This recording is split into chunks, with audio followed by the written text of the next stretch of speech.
Dave doesn't even know he's awake. It's like, how are we all alive right now? I don't even know where my glasses are. This is crazy. No. I'm convinced that this was a ploy because you guys think I'm a vampire or something. Joke's on you, blackout curtains. Oh, God. All right, let's get the show started. Too loud. Too loud.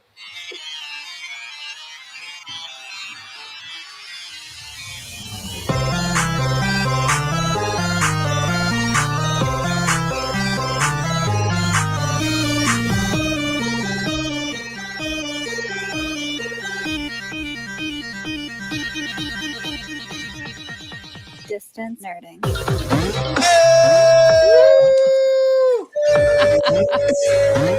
I'm trying to be nice to James.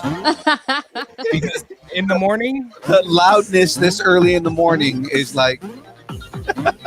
You know what's so funny? You watch the game streams, you know that I'm already like, I have this much energy already. Oh, okay, hold on. Wait a second. Because when it's con time, I'm the one that's up the first, and you guys are dragging ass nonstop all morning long. And I'm like, come on, Philippe, time to get to bed. Because Night, I'm time dead until I have my coffee. Oh, okay. All right. Like a normal person. Well, ladies and gentlemen, it's Taco Tuesday. We've had 0 words in the morning. It's Taco Tuesday. You know what that means. You are now watching and listening and experiencing distance nerding before lunch. Part of the Comic-Con radio podcast family and also part of your brunch. Yeah, exactly. She's downsizing Kang. It's Fray. He's a full-fledged bonehead. It's SHDU. He's playing it cool about the BCU. It's Jahmez 5000. He's gone beyond the Madam Spiderweb. It's young Phil, and we're here. to The nerd out. together. Together. Yeah. Oh, man. Nailed that. It's great. We're talking about that was anything. pretty good for this early. Yeah, not bad. We're talking about anything: pop culture, news, movies, food, music, wrestling, Comic-Cons, French toast, whatever you're nerding out on. We want to talk about it. Of course, ladies and gentlemen, you can follow us on Instagram, Facebook, Twitter, Twitch, Threads, YouTube, Discord, all at Distance Nerding. And on top of that, if you want to shoot us an email, you want to tell us all the fun, good things about everything that's out there, you can email us at dist. Where's the snooze button on young Phil? That's what I want to know. Can I just hit that? You don't want to know. That's the thing. To the on button. Oh, that's the how you doing, sailor button. Which, right next to the prostate. Heyo. And snerding at AOL.com, and we will read your email on the show. Good morning, ladies and gentlemen. How are we doing on this wonderful morning? I feel like I'm doing good. I feel like we need like breakfast or something, even though it's like noon for some of us out there. That's okay. I totally made pancakes right before this. What? You didn't share?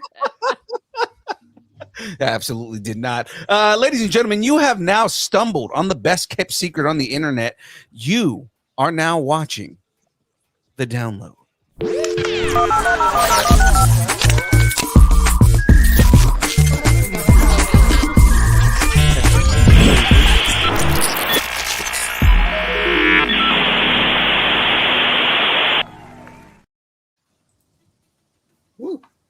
Oh, all right. Good time. All right. All right. That's sorry. I did a lot of screaming during that. You guys are just not alive at all right now. Excuse me, can I get more syrup for my French toast? Thank you. Look at my brunch. Ladies and gentlemen, this week on deck, we've got the Geek End Update. We are everywhere you want to be. I like that. All right. Lights, camera, reaction. Siri, play me something murdery. Starting rumors. You got rumors? Oh, we clobber Kang while texting Spidey and switch directions. There's so much going on. No, hold on. I'm pretty sure I'm pretty sure her Siri actually tried to play her something murdery right now. Yes, it's called Murderer by Barrington Levy. That's even better that it's Barrington Levy. I love It's like, oh, of all things, I'm going to play you some reggae right now. So let's go ahead. I know. I was like, okay. Not just any reggae, just legendary reggae. Next time I was gonna say next time I have an idea about let's put the S girl in there, I'm gonna change it to Alexa because she's not a bitch. No. All right, let's go. Of course, ladies and gentlemen, capping it off, we got the download. We take swords, sorcery, road trips, and gun to the next level. Exactly. But of course, before we do all of that, but first, let me get a shout out. Shout out to Poddex. In fact, this episode is powered by Poddex. Poddex are unique interview questions and episode starting prompts in the palm of your hand. If you're a new podcaster or an existing broadcaster, or maybe a podcaster waiting for your French toast to arrive, or looking to grow your audience, get more engagement, level up with Poddex, and check out poddex.com. Use code NERDING10 for 10% off those Poddex, and I think it's 10% off you in the app. Get the app. 10% off. Just download the app. Do it now. Do the app. Do it now. Do it. Do it. Just do it. Do it. Come on. Do it now. I'm conserving my energy. Are you conserving your energy? Well, you know what I don't do is conserve my energy. You know why? Because young Phil has all the energy to spare. Why? Because young Phil is mainlining that beautiful Debbie. Just putting it right in my veins, injecting it right. Ladies and gentlemen, Debbie is a brand of energy drinks created to help focus, concentration, reaction time with no jitters or crash. It contains no milk. Okay. I just didn't scroll down far enough. Scroll down. Scroll down. I was going to say scroll down. Scroll down further. Further. Go a little bit more. A little bit. Yeah, Nope. up, Too far. Yep. Too far. We got it. All right. A little bit. Debbie contains no maltodextrin, no sugars, no fillers, no artificial colors or dyes. Debbie contains Neurofactor. It's a neurotropic derived from the coffee fruit. Neurofactor helps give your brain focus and clarity, while the 150 milligrams of caffeine and 3 essential B vitamins help you stay alert and energized. In other words, it makes you young Phil awake. A young Phillian. A young Phillian. If you could bottle up young Phil. Not of the Nathan variety. I mean, we all wish. You're not in the Nathan branch of the family. Of the Phillian. Ladies and gentlemen, go to www.debbie.gg. Use the code NERDING10 to get 10% off your order. It is deliciousness. Guys, I'm bringing it back because I needed my caffeine this morning. I didn't make any coffee specifically because I figured this is an opportunity for me to make a Debbie concoction. So, because you were too busy making pancakes for yourself and not sharing it. Absolutely. Guys, throw out some flavors. What Debbie should I be drinking this morning? I like the one that's blue raspberry. So let's just put that out there. I gotta move. Do you have a lazy Susan just for your Debbie? I do. You are so bougie. You've gotten so bougie lately. No, it's a really energized Sue. Yeah. Yeah, it's no longer lazy. It's energized Susan. Yeah. It's emerging energized Sue. What what other flavor should I throw on this, guys? What are the options? I've got Push and Punch. I've got Galaxy Grenade. I've got Chipotle. I've got Dragonade. I've got Calio, and I've got Gel Sludge. Try the guacamole. Try the dragon fruit with the raspberry. Ooh, okay, so let's go Dragonade. Yeah, I'm into it. Yeah. So the flavors. I'm making him try all this stuff so that I know which ones are good or not. These are all good flavors right here. Dragonade is a dragon fruit strawberry lemonade. Ooh. And the other one, the big energy tears that she had me put in here are is a blue raz. So with that, ladies and gentlemen, make sure you head over to Debbie.gg, or you can now download the Debbie app. and use the code Nerding10 at checkout when you buy your stuff. All kinds of different fun stuff. Plus, there's a whole bunch of new flavors. They actually just came out with a white gummy bear that I haven't bought yet, so I need to get that one.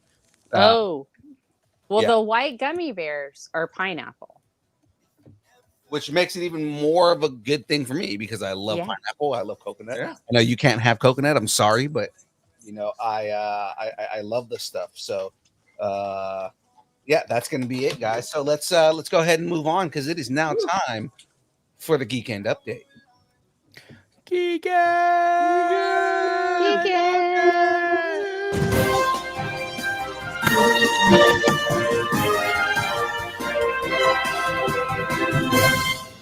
I know you missed that opening, but I haven't done that in a while, James. No, the acapella version. I just like how we all just did it. Like it was almost like the row your boat thing. Yeah, see? Because James started it, then SHDU, then I did. It was like we were doing an homage to it. Mm-hmm. It's like James misses that, but at the same time, if I were to do it, he would freak out. He'd be like, "Oh my god, just do one, just do one." I thought it was going to be like a barbershop quartet thing that we were going to do, but Oh, dang. Distance Nerding is on Comic-Con Radio. Listen to Distance Nerding and our second show, A Comic Conversation, via comiccon-radio.com. Look for the Distance Nerding podcast, even this episode. Ooh, we're going to get it up quickly this week. And a new comic conversation each week on comiccon-radio.com/podcasts. Popping in the chat now. Copy link. Pasting. The pasting of the pasting. You need me to do it? Shout out to hey, SHDU. Slow down on the copy. SHDU, we need you to do all the copy pasta. Do it now. Yeah. Shout out to Geek Saga. Shout out to Graveyard from Mostly Pot Out at Night Mostly, who are also on Comic-Con Radio. Hold on, I have something for that. They mostly Pod. at night. Mostly.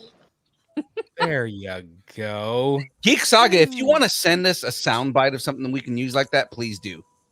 Yeah, that'd be fun. Same thing with comics, or have us on your show because he's had me on the show. He just I know I'm just saying we're all very needy for attention. So just saying. I mean, I'm good. Say Wong, Darren, start a podcast, bring us on. What do we call the Asian non-nerds? Is that? Whoa, hey, okay. Hey, guys, is our next live event Gem State Comic Con? It is Gem State Comic Con. Wow, that's April 6th and 7th. Yeah, we're actually about to start the campaign on that pretty soon. Oh, that's awesome. Woo. At we're about a month Expo away. in Boise, Idaho. Boise. The Boise Boys. Where's Cam? Boise Boys. I know Cam's actually in the chat right now. I mean, Yeah. it's crazy the amount of people that we're going to be seeing at Gem State Comic Con. Like a big, huge monster of a celebrity, Sean Astin, is going to be there. Yes. Yes. It's I going to mean- be amazing. I'm watching The Color of Magic. Oh yeah, Have you yeah. guys ever heard of it? Yes. I No. haven't seen it. I'm on the third. We're on the third episode, but they're like freaking like movies. Basically, they're all like movies. But it was actually nominated for a BAFTA. So like, I'm like, this was nominated for a BAFTA. Okay. So Yeah. And anyway, it's nuts. Like all the people that were going to be there. Colin Baker, the Sixth Doctor, is going to be there. I'm excited to talk to him about pantomime. He's very into pantomime. Oh, we're going to pantomime together. I haven't done. Yeah, pantomime. I think we should. I think we should figure Yeah. something out. Like do a flash mime. Yeah. Oh, I like it. Gigi Edgley is going to be there from Farscape. Husby's excited about that because he loves Farscape. I'm actually, so you know how I told you I have a list of things that I want to watch like in the next month. I put the entire show Farscape on there to revisit that so that I can just kind of like be fresh on it. Yeah, I need to go through it again too. So we may, yeah. Because I haven't watched that since then, like what was it, late 90s, early 2000s? Oh, I've watched it since then, but yeah, it's been a while. I haven't watched it since it was on Sci-Fi, so I mean, like, it's been a while. That's when my love affair with Claudia Black started. Then, Yeah. Clem So, who was in Skyfall, Guardians of the Galaxy, Doctor Strange. He was in Solo, Jurassic Park, Fantastic Beasts, Black Widow. He's been in all kinds of movies. That's So awesome. I was looking up Clemso. I think he may be friends with our boy David Chung. Because they're in all the same movies. They are. Okay, I have to tell you this though. Did you see that the Barbie stunt team got nominated for a SAG award? Oh, that's awesome. Oh, I yeah. know. I was like, oh my gosh, if they win, are they going to give something to David? Because that's so cool because he was part of the stunt ensemble There you team. go. So then next time David's on the show, we can say award-winning.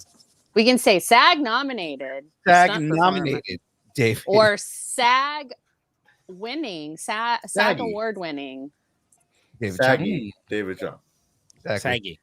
Friend of the show, Brian A. Prince is going to be there, the Predator himself. Super That's cool, awesome. dude. I love him, man. I know, knowing him and knowing the way it is with Dave and everything, we're going to be having dinner with him again. And I love going out with him because he's like the coolest dude. That's awesome. And then Spencer Wilding, who was Vader in Like the body of Vader in how am I forgetting the name of the movie right now? Star Wars. I think they call that body work.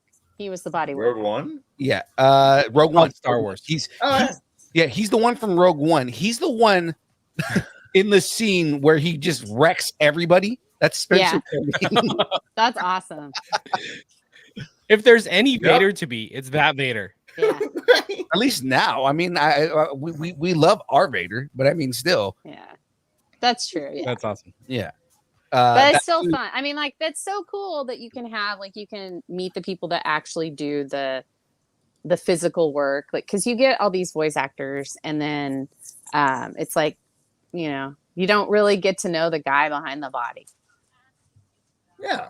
And that, out of context, if we did this as a meme, would be very, very sexist.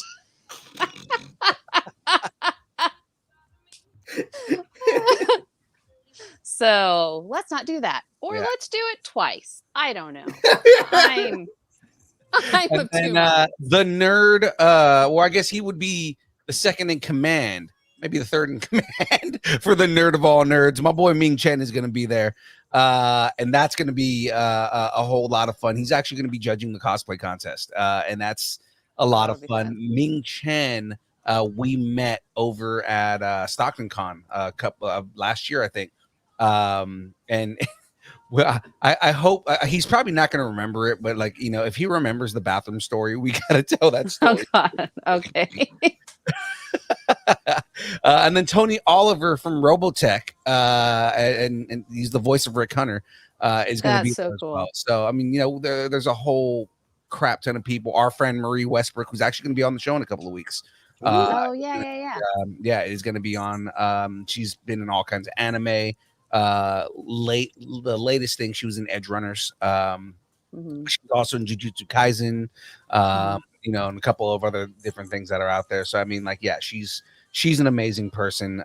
Can't wait to have a more extensive conversation with her on the show. So, and you'll get to see me. I am actually coming to the show. That's right. Fray's gonna be there.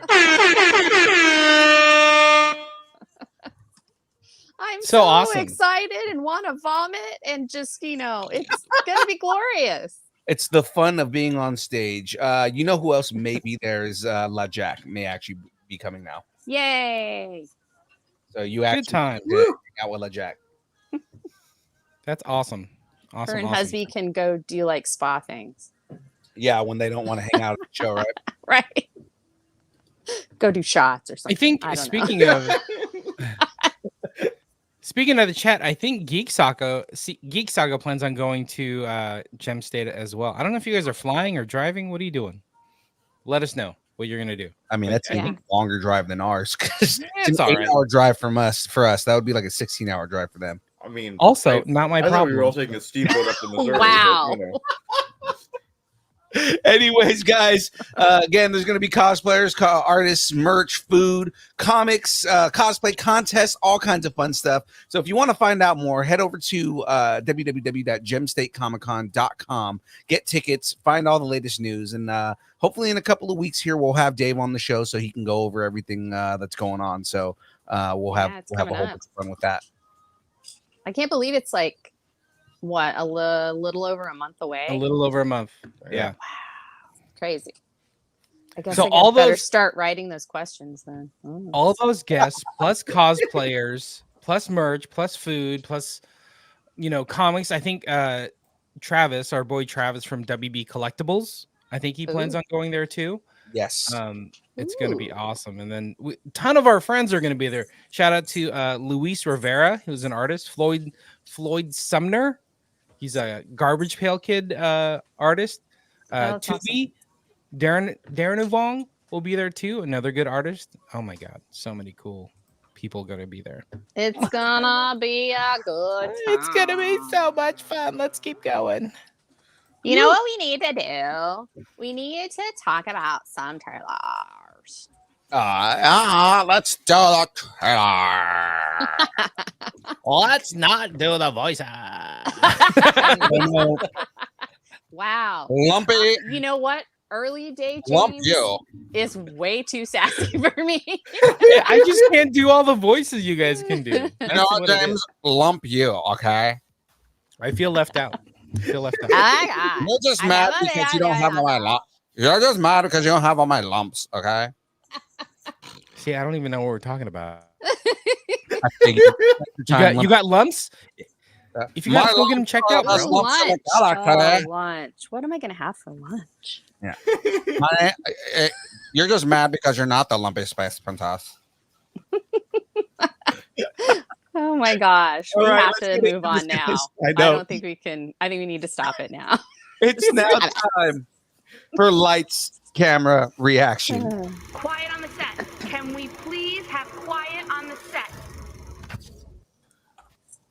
All right. Let's talk about this first trailer here, guys. Oh, we're doing Wix? Spiderwick first? Okay. Let's do it. All right. Spider Wiki. Save We the can best for last. Okay. I know nothing pulling it about this. I have never read the books. Well, I know I knew it was a book series. I guess I do know something about it. So I haven't read it, but remember, this is the series that Disney Plus produced or created, and then they canceled it or scrapped it. Yeah. And then Roku ended up buying it. Roku So this was is one like, of those. hey, Disney, you got some of that content? Yeah, I know, right? Yeah. Disney made a full show. Like this show had already been like edited and was already slated to be on Disney Plus, and then they sold it. Yeah, That- exactly.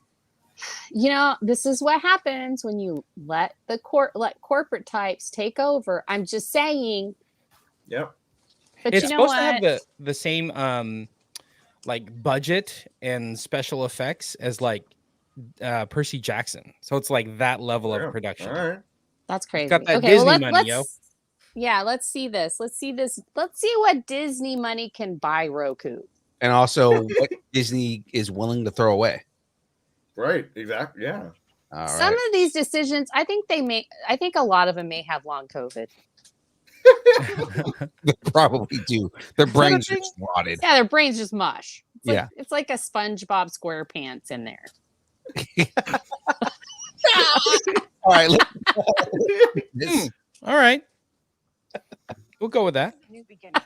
Woo. Yeah. All right. How it's like the Roku original. Okay, well, you know what? Right. I really dig this. It looks very irreverent. Ooh. It looks like it's one of those Christian like Slater. Lion, Witch, and the Wardrobe Yes. genre-esque Yes. things where it's Very kids that get involved in a Oh. in something that Harry Potter syndrome. It's Harry Potter Yeah, syndrome. I was saying like this is very Harry Potter. Like looking Oh. at it. Yeah, Way to go, bro. Magical creatures are real. that's just like I'm just saying that's it. It's like But just like even looking at this, like look at the budget. Yeah. on this. Oh yeah. yeah, oh amazing. yeah, it does look amazing. And you know what, Christian Slater, he needs a win. He needs. He does. He needs a win. Is that the same fucking forest as Percy Jackson? It may have You know, been it's also giving me a magician's vibe. The sword. magicians. Yes. Yeah, it's got that kind of vibe too. Like, you know. Oh, and that all goes back to Lion Witch and the Wardrobe. I mean, we wouldn't really have it's Harry all Potter there, if yeah. we didn't have that. You know, like, so I get it. But kinda it does interesting. look cool. It Alright, looks yeah. cool. Let's go. Maybe I'll audiobook them. Yeah. Yeah, no, that looks good. And the whole thing with this whole thing, like they tried to make a movie a while back that did not do well at all. So it's kind of how Percy Jackson, you know, like they did Yeah. the whole Percy Jackson thing. It didn't really do well, and they did a series that did it a lot better justice, right? So I mean, Mhm. Yeah. I think a lot of these Disney shows, I think, is what they're trying to do is take these something that we complained about a while back, like instead of trying to remake old things, take properties that didn't do well and give them the justice they deserve. Like Aragorn deserves that as well. But I mean, I would love to see a remake of Aragorn and see I think they should do it as a series. We just restarted Wheel of Time because SHDU hasn't watched it yet. So we've decided while we're kind of in a, you know, we're Hiatus. catching up on stuff Right. phase, Right. that we'd go ahead and do Wheel of Time. And I'm thinking that Aragorn actually might do better as a series because it's got that like ruralness that you could do in a series. And I feel with series, you can do the quirkier things that you can't in the movies, the smaller moments.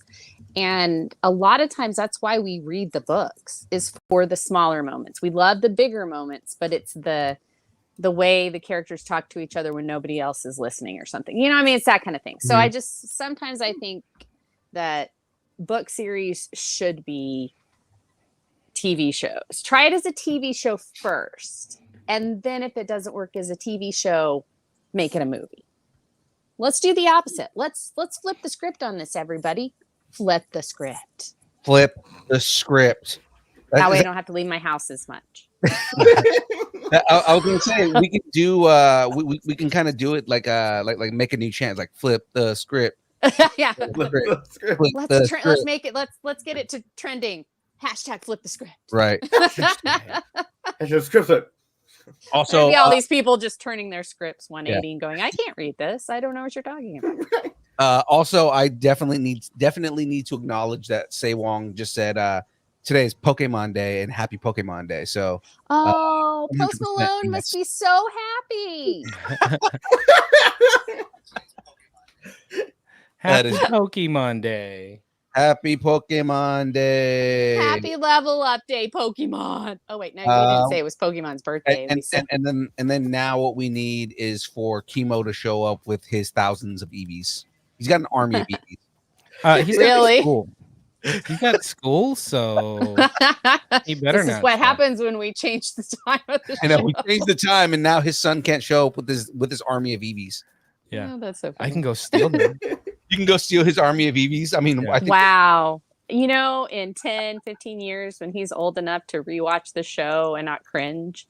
he's gonna cringe no matter what. It's his dad. That's true. I'm going to say, he's going to hear that and he's going to go, did you steal all of my? He's going to be like, That's all right. I can't believe you betrayed me like that.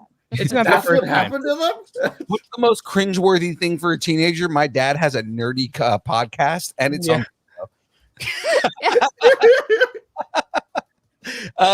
So yeah, so let's go ahead and give this a rating. Fray, what is your rating for the Spiderwick Chronicles? Ooh, I'm going to give this 7 spiders out of 10 wicks. Okay. Jahmez, what is your rating? It looks interesting. I'll probably watch it with the kiddos. Okay. I will give this 7 wicks out of 10 spider. No, I will give it 10 fairies. I don't even know what we saw in the trailer. There's a camouflage guy. I don't know. James isn't even comic this. 7 spiders out of 10 camo dudes against the wall. I guess. There you go. SHDU. Whoa. Sorry, my bad. SHDU. What is your rating, sir?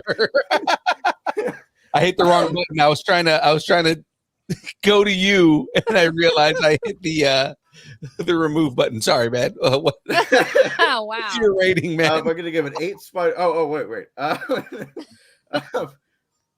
8 creepy dolls with arachnids crawling out of them. So your mom's doll. Yeah, your mom's doll. Literally, your mom's doll. Out of 10 double horn mortar coins. Your mom's doll was the stunt double in that. No, she wasn't the stunt double. She got paid. Okay. Part of SAG. She is a part of SAG. She's officially a SAG actress. She is. She's saggy. She's And saggy. she has demands now. Every time she's on screen, she wants to be paid. I am going to go ahead and give this. I actually was a little more excited to watch this, especially considering that, again, I had seen the original movie, didn't like it. And after watching this trailer, it makes me a lot more interested in seeing it. So I'm going to give this. 8 unicorns that can only be seen through a special eye. Mm-hmm. Out of 10 weird murderous fairies. Aww. There you go. So there are fairies. That little monocle thing, it reminded me of like a Goonies vibe. You know, when when Mikey's like holding up the thing. Yeah, the Goonies bloom or was whatever. like real world Lord of the Rings, I feel like. Kind of was, and they're just being chased by people in the mob and their weirdly strong son. You know, Yeah, there was the an orc. Nazgul were kind of like the mob. There you go. You know, kind of like the mob of Sauron. Yeah. Sloth Trying was to kind find of treasure. orcish. Right, yeah. Sloth is very much an orc, but he's a good guy though. So I mean, Yeah. Well, the orcs can be good. Well, yeah, I was gonna say he looks like he would be the bad guy, and then turns out to be the hero. So I mean, like, Yeah, no, I love Sloth. fair. Yeah. Baby Ruth. All right. All right. Anyway, we're getting let's- sidetracked. Next trailer. We beat that spider dead. We squashed it good. Let's go on to Absolutely did. So let's go ahead and move into the next trailer here. This is a massive trailer, and I'm excited for this because I played the games. Let's talk about some Borderlands here. Woo. Now, tell us about the game. It is a big game. I've heard of it, right? But yeah, it's a big. Even I've heard of it. I play Borderlands. Or I mean, like, so Borderlands is an RPG. For the most part, it is what it's called cell shaded. So it's 3D, but the way that they do the animation and the coloring on there, it makes it look like it's a 2D thing. So it's meant to look 2D, even though it's 3D, but it still lives in a 3D world. So it gives you kind of like this weird feeling on the way the game looks, which is very iconic for Borderlands. That's right? how I feel like I live my life. Yeah, I'm and a a 2D 2D character in a 3D world. Yes, totally. So yeah, it's cell shaded. It's very much in the future. The whole thing is like it's a bunch of different like colonies on different planets. You play as different kind of like archetypal characters, and it's there's a lot of exploration involved. Again, it's an RPG, so it's a first person shooter RPG style game. So think like Destiny, right? But like different kind of like thing going on. But colorful and sassy. Very colorful and sassy. Very adult humor. It looks fun. I saw a piece it looks of it. great. It looks really funny. Can I just say though, Kate Blanchett looks amazing. Yes. I feel like that's She looks like where she's- Hella went. It could be. To Borderlands. Because she could be. just cut Could be a her level. hair and dyed it red and she's very like dry humored and Right. yeah, I mean you have to see it, but yeah, she was good. Like we watched this last week, I think. Mhm. and because I think it came out like Wednesday or Thursday, and and so every time somebody new came on the screen, I was like, "Is that this person?" Like every time, and then at the end, I was like, "Is that Gina Kershaw?" Like Yeah. every time I said it, husband was like, "I don't know." Like, he was just like, "Can you stop, please?" So her character is non-playable in the first game. You play as her in the second. You can play as her in the second game, but she basically is almost like a mage type character. Like she can almost like conjure magic type stuff, but it's more like kinetic energy and things like that, because it's not really a world where magic exists. It's more of like it's more cyberpunk than that, so it's kind of more so she'd be kind of like a techno mage or steampunk mage or something like that. Exactly. That's exactly what she is. She's kind of like that, but at the same time, it's also like alien powers, so it's not something that she has control over. She just like, has the powers, and it's not like by choice she decided to become a techno mage. It's like, she was imbued with these powers and she has them, right? So it's kind of like a really cool thing on that end. Of course, Jack Black plays Claptrap, who's like my all-time. He's also he's the most annoying character in the game, but he's also really funny. So I'd like to see him and Chopper throw down. I know, right? Claptrap kind of he's a character that makes it so that you can he's almost like he's the guy who gives you your supplies and stuff, and then yeah, and then in the second and all the games after that, you can play as a Claptrap. So there's awesome. There's like different things like that. So without going too much into it, let's get into this trailer here. Wait, are we done with your explanation? Yes. Oh, okay. Well, I'm also realizing I'm droning and I need to stop. So I'm like, okay. Press the time, you folks. Press the time. It's because I'm excited for this. So let's watch. I couldn't tell. No way. Really? Yeah, I was like, what the heck? There are so many people in this freaking movie. I know. It's like, are you kidding me? Look at her. I mean, and it's like, oh God. So funny. No, okay. This is great. It captures the feeling of the game, and that is a big deal to me for somebody who is somebody who plays the games, right? So I mean, I'm very excited for this. I'm gonna let you guys go first though. So Fray, what is your likelihood of watching this movie? Okay, so you guys are you're gonna be surprised. Either way, it could be really low, could be really high. Surprise, surprise. Mm-hmm. All right.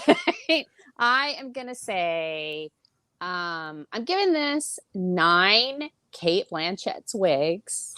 Oh, so good. Right?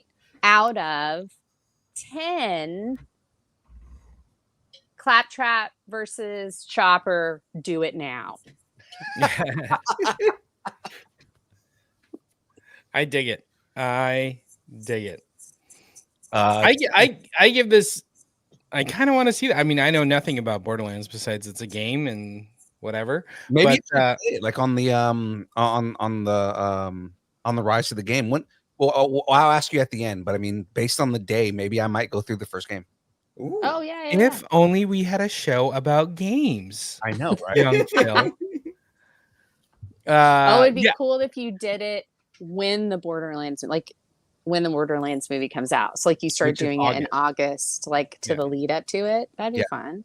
Like towards the end of the summer, like just go and play Borderlands. Play and that's totally a summer game. Yeah. Yeah.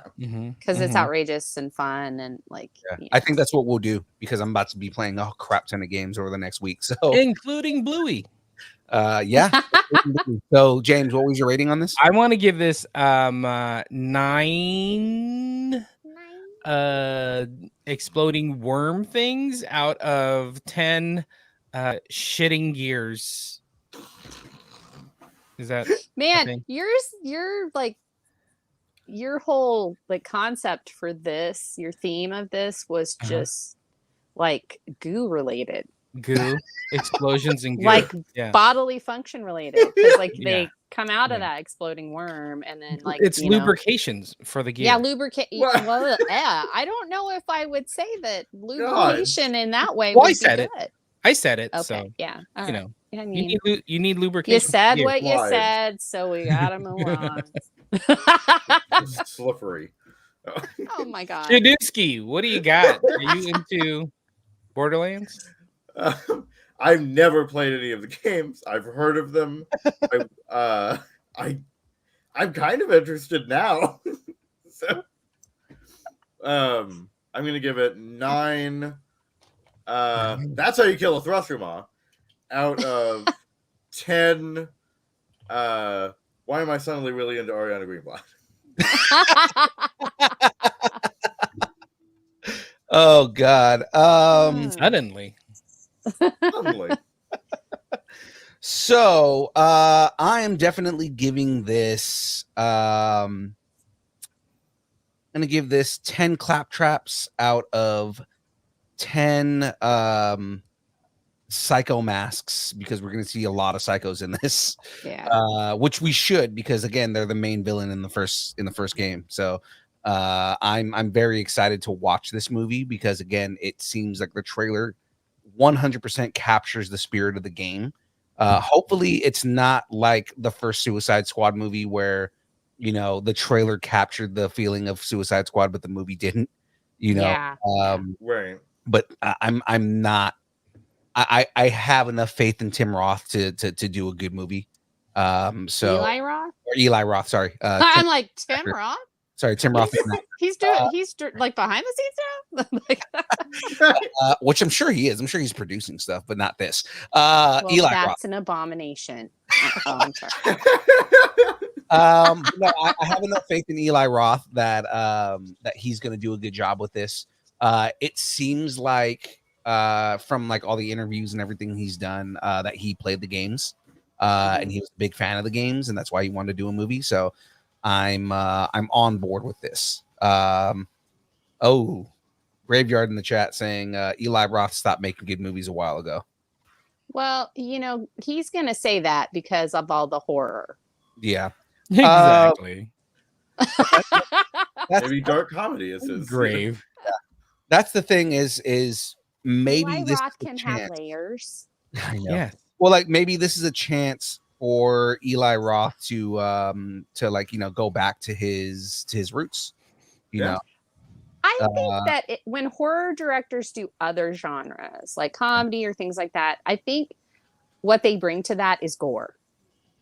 Like they know how to do gore and horror really well, so they can do the comedy. They can make it real, like that line. The really good ones do that line of like suspense. Yeah, but then they flip the script and they make it funny. And so I'm looking forward to it, because you know that was actually, I was like, ooh, Eli Roth is involved in this, and I'm not a big fan of his movies. Like unlike Graveyard, I'm not a big horror fan, especially his movies, because they're really like mind fucking. But but now I'm like, oh, I want to see this. It looks fun. And that's the thing about Borderlands is it needs to be like dark funny, like it has to have a lot of dark humor, but it also has to have a level of like kind of gross and kind of like shock or gore kind of stuff,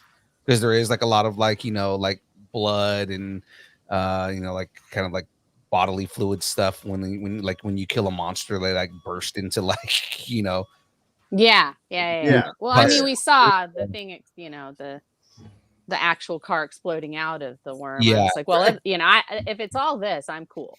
But, there's a level of that, so it's just kind of like, you know, like I said, he has an understanding of that. Hopefully, you know, he uses that in a good way with the balance of the comedy and the action, which is kind of what Borderlands needs. So nice.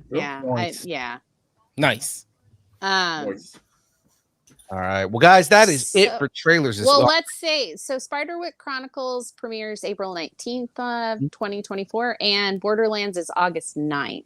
So I know we'll be talking about Borderlands a lot more over the next few months. So, and get a lot more information about it. Like if Gina Gershon is really in this movie, I'm going to find that out.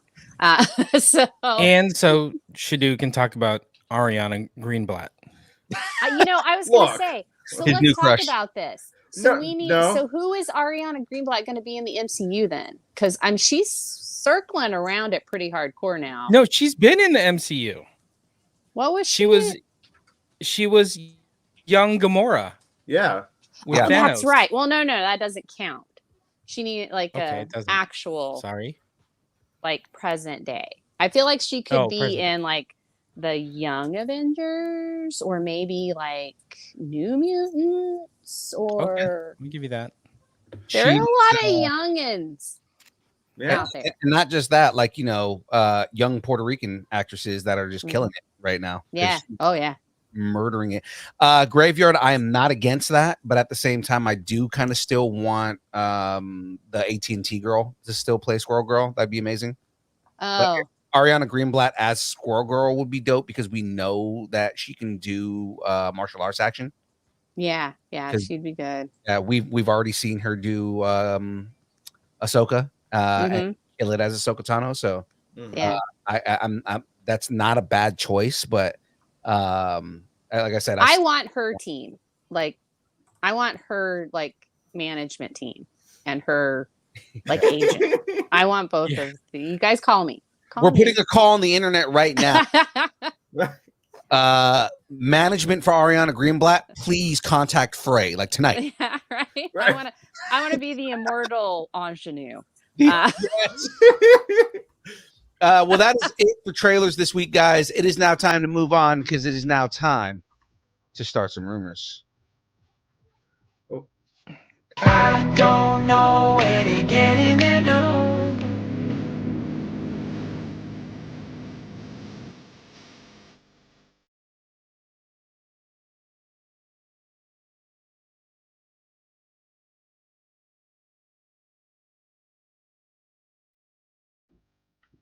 Woo!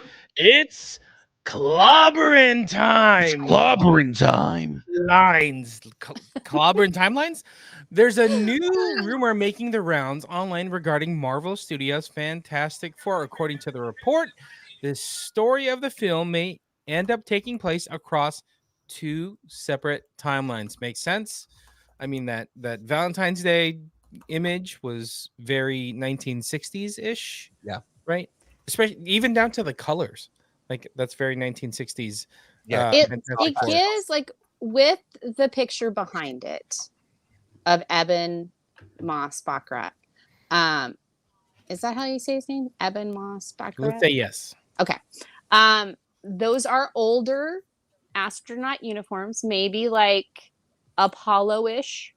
So that would be the late 60s. Maybe early 70s, depending on which Apollo mission he did go on. I'm betting it's one of the later ones, like, after 13. So like 14, 15, 16, 17, or 18. So I might know a little too much about the space program. But yeah, so looking at that, I was like, okay, I could see it being, early 70s. So I think something's going to happen and they're going to either have been stuck in time, or stuck, like maybe they were in another part of the quantum realm or something. I mean, they could go back to the quantum realm, and they have mentioned other realms, so they could have been stuck in another realm. But I don't know. Totally. Like Kurt Busiek's got a lot of opinions on this whole thing on Blue Sky, and so I was like, well, what if they made her tech savvy? Because we were talking about Sue, and he was like, please read the comments about Sue needs to have her own thing. I was like, all right. Yeah. So it makes sense, considering. Well, I mean, let's finish the story real quick here, and then we'll get. Yeah, well, I mean, that's pretty much it. That it's going to have 2 timelines. I think it's going to be a little Captain Marvel-y, right? Like it's a little bit of an origin story. Yeah. Back whenever it is, just like how Captain Marvel had an origin story in the 90s. Then they're going to get thrust into today somehow. So I totally agree with Fray that could be a quantum realm or stuck somewhere, and then they finally find their way out. I feel like what's going to end up happening here is they're already going to be the Fantastic Four. Reed did something that got them caught in a different timeline, and then events that happen within the movie or within the timelines and everything, give them an out to come back to modern times. So I think that makes a lot of sense. It sounds like your tacos are on the table. I was going to say my tacos are on the table. Yeah, mine too. Because I feel like it makes sense to have something where, Reed Richards, who is supposed to be the smartest man in the world, did something that screwed up everything, which is also a trait for Reed Richards, and got them caught in the timeline. So my burning, gummy, crunchy, stretchy, and invisible tacos are on the table. So you're non-existent tacos. Yeah. My tacos that are a pile of invisible ash at the moment are on the table. Very good. Also, they're spread around the table. The Android Human Torch was in the Captain America Museum, so there's that. And he said, except Herbie's not from the 60s, and that's true. He's not. So it could be a couple of things. Yeah.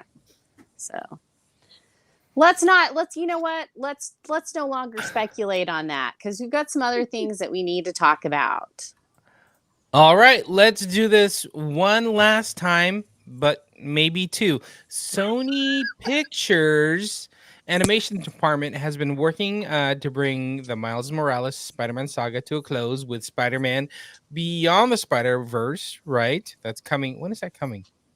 Is that later this year? Later this year? Yeah, I think so. Yeah. Yeah. Did they push it to next year? I thought it did. I don't remember. We'll have to look it up. Oh, yeah, that's right. Sony Animation is developing at least 2 more Spider-Man animated movies. I have mixed feelings about this. So, yeah. Real quick, talk us on the table. Where do you think the Spider-Verse is going after this, knowing that the rumor is 2 more Spider-Verse movies? And do they include Miles? I am going to say I would like the third one to be Miles and then do one on Spider-Gwen. Okay. Like what she did when they weren't together. That's what I'd like to see. Yeah. Yeah. All right. So my tacos are on the table for that. My white outer hood with pink inner hood tacos are on the table. Yes, my tacos that are slathered in webs are on the table. Ew. Webby tacos. It's just cheese. Don't worry about it. It's just cheese. Just cheese. That's what they want you to think. My tacos are on the more table. Protein. What I think is going to happen is that they're going to branch out and maybe Gwen gets her own movie, like in her universe or something like that. Yeah. I think they're going to hone in on Gwen because really, the Spider-Verse has kind of been about Miles. So now that we know Miles is going to be hopefully coming to live action, they may switch and turn to, all right, let's feature Gwen. Yeah. Or Spider-Ham. Spider-Ham. I'd love more Spider-Ham because they did do it. That's the movie I want to see. Yeah, and they're doing that Spider Noir movie, or they've been talking about it. We talked about that last week. Yes, it's gonna be great. Okay, so my thoughts on this, and I'm not gonna try and go too extensive on this, but I think tacos on the table. They are going to do this. Do I want it?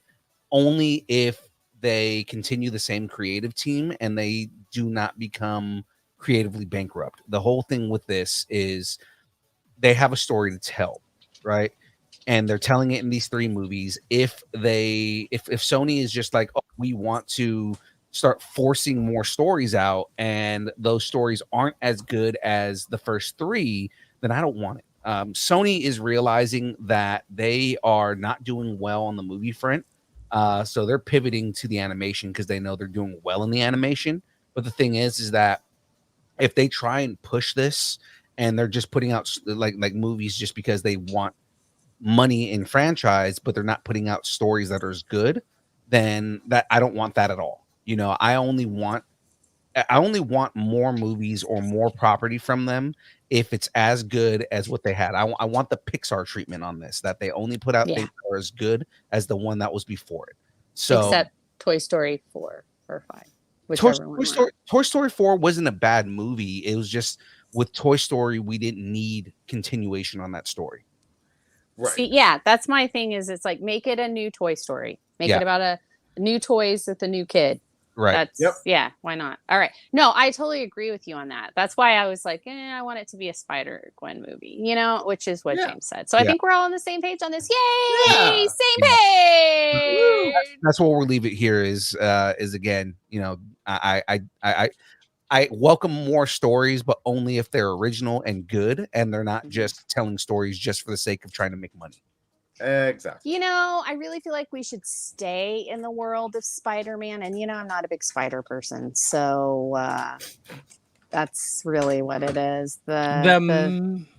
The Madam Web of Intrigue continues, talking about Spider-Man 4. Marvel Studios and Sony Pictures are apparently at odds over its direction for the highly anticipated sequel. So it kind of boils down to like, Sony's like, yes, let's do this. Get John Watts again. Let's just keep pumping him out. Like, as long as we have some kind of spider thing making us money, just do it. Whereas Marvel and Kevin Feige are like, you know what? Like, we really like John Watts. Kind of want him to do other Marvel franchises or movies. Yeah. But let's bring in, I think the rumor is Drew Goddard is who Kevin Feige's eyeing, and he's done Cabin in the Woods and Bad Times at the El Royale. So that's kind of where we are, where it's like Sony wants John Watts and be like, just be a machine of Spider-Man movies, and Marvel is kind of thinking, hey, let's mix it up a little bit and keep it going, and maybe use John Watts for something else. Yeah. Tacos on the table. Who do you think will win the director battle for Spider-Man 4? Marvel or Sony? Not everybody wants. Slow down. Slow down. I everybody. said this before, and I will say it again. I may have said it in a synopsis, but I mean it. Sony just sell Spider-Man back to freaking Marvel. Absolutely. Please do. I'm tired of Sony, honestly. Like with the way that they kind of go about things, they don't care about the property, they care about the money. And the whole thing with them is, okay, so let's put the same director on this movie again because we know he's going to make us money. Whereas Feige's like, I care more about the stories, and especially with his renewed focus on storytelling. His whole thing is, I want to put John Watts on another property. I think, isn't he putting him on Fantastic Four? Like he's having a focus on that, right? So like the whole thing is, I want to put him on other storytelling, and I want to put another director on Spider-Man to kind of spice it up a little bit. I trust Feige more than I trust Amy Pascal. I'm sorry, Amy Pascal has not made any good decisions aside from doing the Spider-Verse movies. And those Spider-Verse movies weren't even her decision. I guarantee it was somebody who said, this is going to be a good idea. And she was like, all right, whatever, we need to do something. And she greenlit it. I don't think that she has good decision-making when it comes to Spider-Man. I don't think it's something that she's just like, well, just put Spider-Man in anything. Yeah. And it's like, no, you don't understand.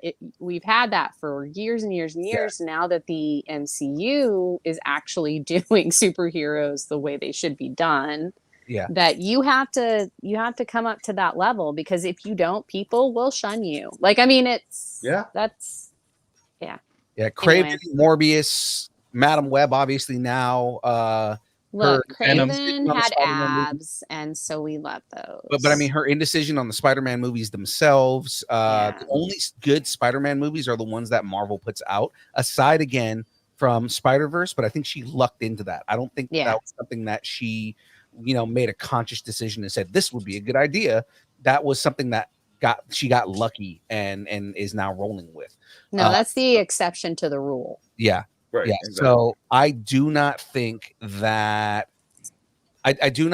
she is good for Spider-Man, and I think that she should do the smart thing and just let Feige do his thing, because he has not been wrong when it comes to Spider-Man.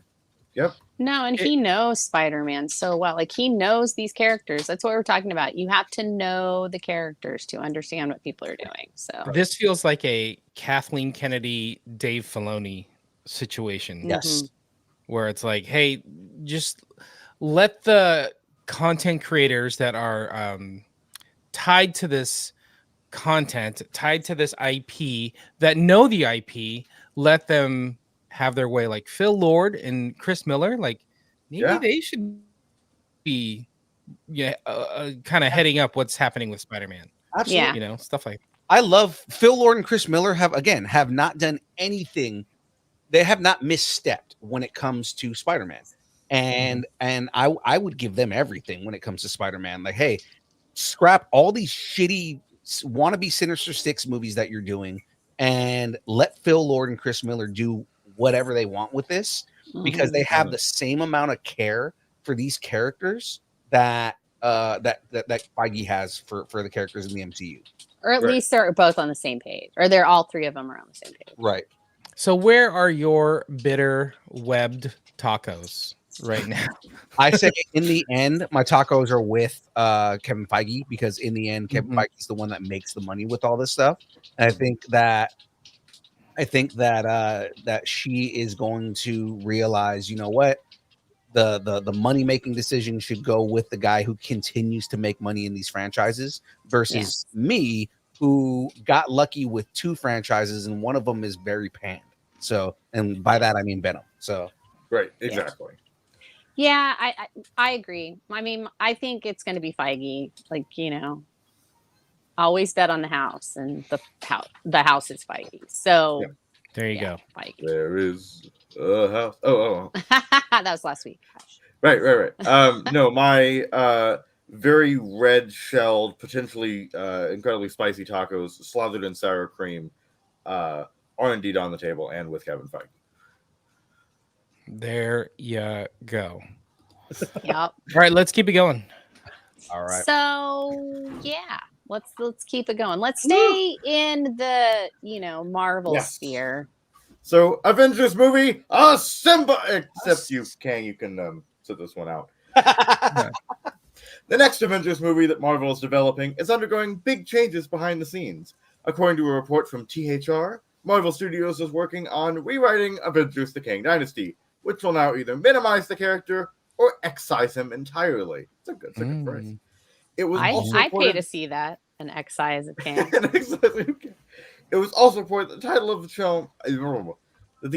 the film will be changed to remove the mention of Kang, who has previously been played in the MCU by Jonathan Majors. Yeah. That's a big move. But what about Sohu Dej? I can't say the kid's name, but he would be so great as Kang. All right, never mind. The creator of Marvel's Loki series, Michael Waldron, was hired to write Avengers: The Kang Dynasty, as well as Secret Wars. It was also rumored that Sam Raimi was being looked at as a possible director for the 2 Avengers movies after Destin Daniel Cretton dropped out. More on that later. Yeah. So, who do you want to see as the big bad in the next Avengers film? What do you think, Fray?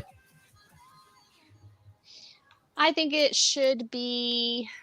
Gosh, I don't know a lot of the big bads in MCU. I like all of the like I would say let's just do Apocalypse, but we don't even have mutants yet, so that's not gonna happen. Yeah, we can't do him yet. Yeah. It would be amazing, but we're not ready for that yet. Yeah, we're not ready for that. Y'all ready for this? No.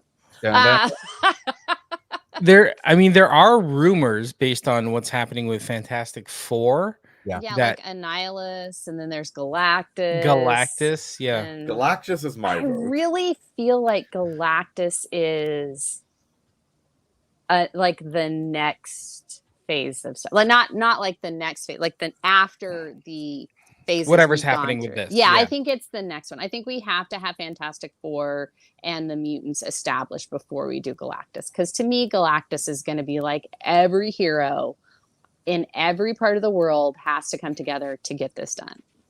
And then he'll just burp or something and send himself somewhere else. I don't know. How are they even gonna do Galactus? By the way, I think they're saying Javier Bardem.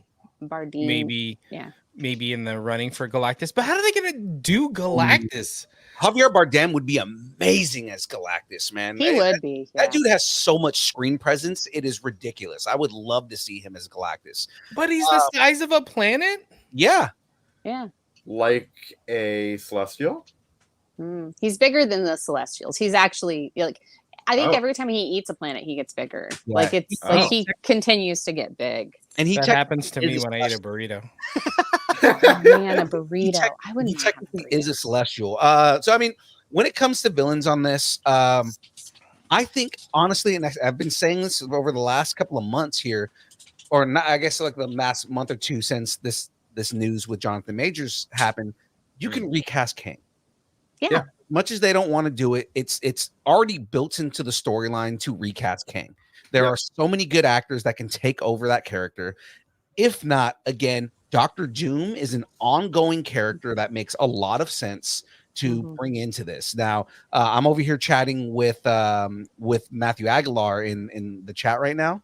And we're talking about bringing in, like, he was saying Apocalypse needs to be redone, which I 100% agree with. Yeah. He was talking about Onslaught, and it's like, yes, Onslaught is an amazing villain. Yeah. That you can bring in. You can also, leading up to that, you can bring in Shadow King, and there's a lot of characters you can do on that. But, and I was saying the mutants are going to usher in a whole new set of villains because you have Mr. Sinister. I mean, just with the cloning alone. Yes, Mr. Sinister is another big, huge addition to this. There are a lot of villains that you can bring in with the mutants alone, and a lot of side villains. Like I can't wait to see Omega Red on screen. Like that's going to be right. Never mind. We gotta go. We gotta move. Let's move on. Didn't we get Omega Red? Kind of. He was in Deadpool 2 technically, but we got Omega Pink.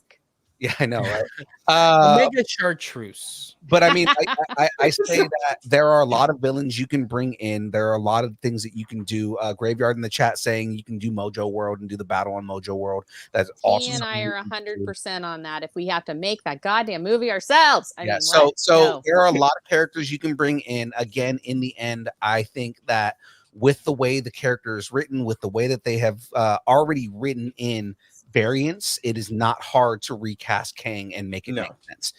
That is also, I think recasting Kang is probably the easiest decision, like the easier of the decisions. But I also think that if you are going to do another villain, Dr. Doom is Secret Wars. I mean, he is. So just go to Dr. Doom, guys. Come on. And they've already, again, I'm trying not to drone on this, but they've already said that they have pruned, funny enough, I'm going to use the word prune, but they've pruned him out of a couple of storylines that were already in this phase. He was already, he was a part of Wakanda Forever. Right. Yeah. And they cut out all of his scenes from Black Panther because Feige was like, we're going to use him later. So you can always re-add those scenes or put them in at different points for context, which is not hard to do in a post-credit scene or to do in a they can bring back one shots and do that kind of stuff. So that's where I'll leave it here. Okay, James, what do you think? I mean, I want to say Galactus would be a big bad and kind of rally the troops, so to speak, but I just don't know how they're gonna do it. So I'm kind of on board with recasting Kang. I think that's an easier solution and more on point of where the story was going. Right. Yeah, absolutely. Maybe they're gonna bring Galactus and be like, "Hey, where's my baby Celestial? Why is he sticking out of the ocean? My baby." Maybe Galactus is like a baby daddy. And Pedro Pascal can play both Galactus and Reed Richards, and he'll be the daddy of the Celestials and the daddy of our heart. It's because he's zaddy as it is, right? Right, there we go. All right, guys. Well, it's time to switch up the news. Switch it up. I get it. I see what you're doing. Switch it up. For almost a year now, analysts have been predicting a late 2024 launch for the for the new Switch system. Bullshit. Reports had suggested the system was given a delay until early 2025. According to the new report from Japanese outlet Nickel, Nintendo's next video game console will be released in March of 2025. If accurate, that would be almost exactly 8 years after the launch of Nintendo Switch, which was released on March 3rd of 2017. So this all tracks. for like the way Nintendo moves and does their things. According to Nickel, the decision to delay the system was made in order to build up more stock for the systems and prepare against the kind of resellers that plagued the PS5. So we don't want that resell BS that happened with PS5 and Xbox Series X.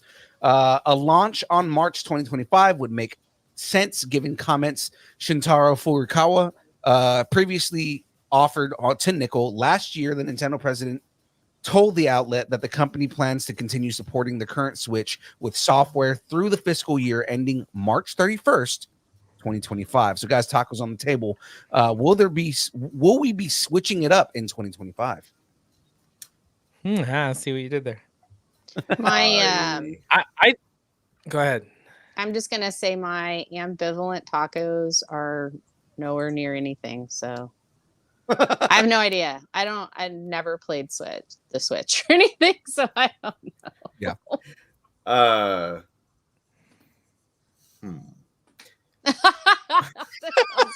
Yeah.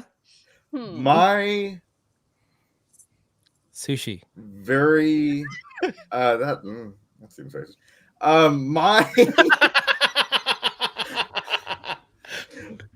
My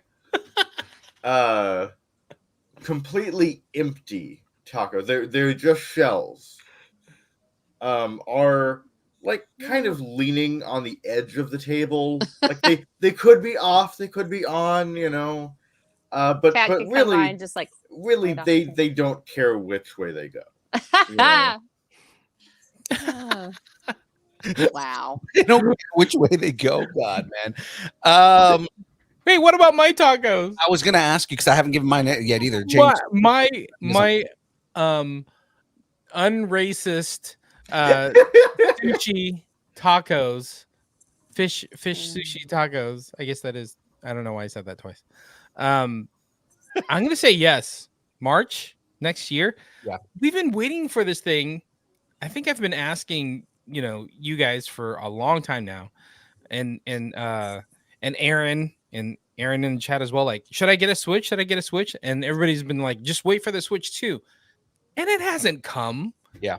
You guys are awful at this. Aaron could have gotten a Switch, enjoyed it for years, and still be waiting on the second one. Yeah. Years. Game over.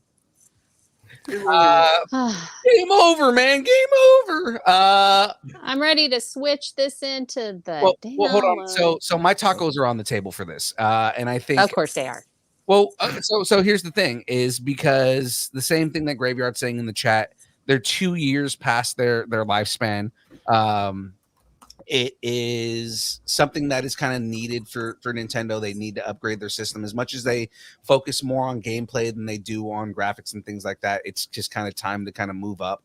And that way they can kind of like join the world with everything that's out there, especially with the rumors that Xbox wants to start porting games onto other consoles and that they are trying to make an effort to make more games available for Nintendo, like Call of Duty is going to be coming to Switch for the first time soon. That seems like something that insiders are like, oh, we know Nintendo's coming out with a more powerful system pretty soon, so we're making games that are going to be able to work with that.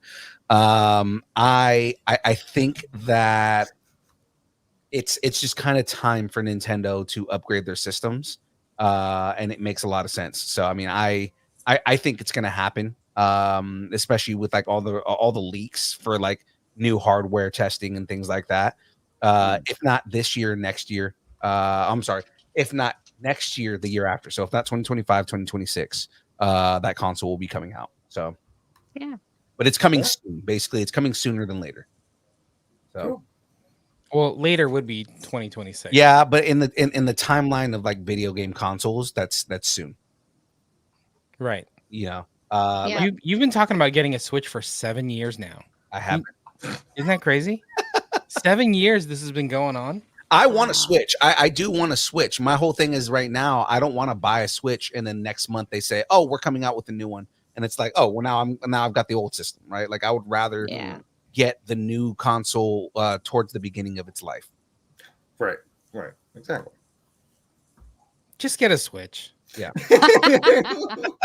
I also want a PS5. I just can't afford that. So I mean, You don't want a PS5. You're a PS5 hater. I want a PS5 because there are certain games that I want to play. Like I want to play Spider-Man. I want to go back and replay all the Uncharted games. I want to go and replay all the God of War games. I haven't played any of the Ragnarok games. So I want to go and play those games because they all have like ridiculous awards, right? I want to play Helldivers 2, and that's a PS5 exclusive right now. Mhm. Wow. You know, so that's basically it. You got to get through Bluey first before you start talking about these other games and other consoles. Get through the Bluey game, all right? I said put a poll up. How many of you guys want me to play the Bluey video game outside of James? Because we all know James wants. I do. I do. It's on Game Pass, so there's a chance because it's free. I can go and play that. I'll make Yeah, my there you go. 3 Just kids vote. do it. Yeah.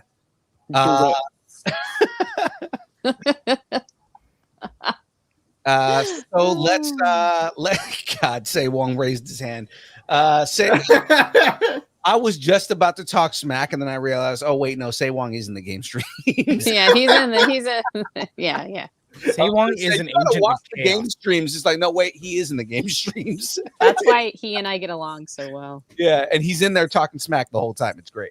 All right, guys. Well, that's it for the rumors. It is now time for news. Let's jump into Jump up, and get down. Let's jump right into the download because it is time to talk about the news.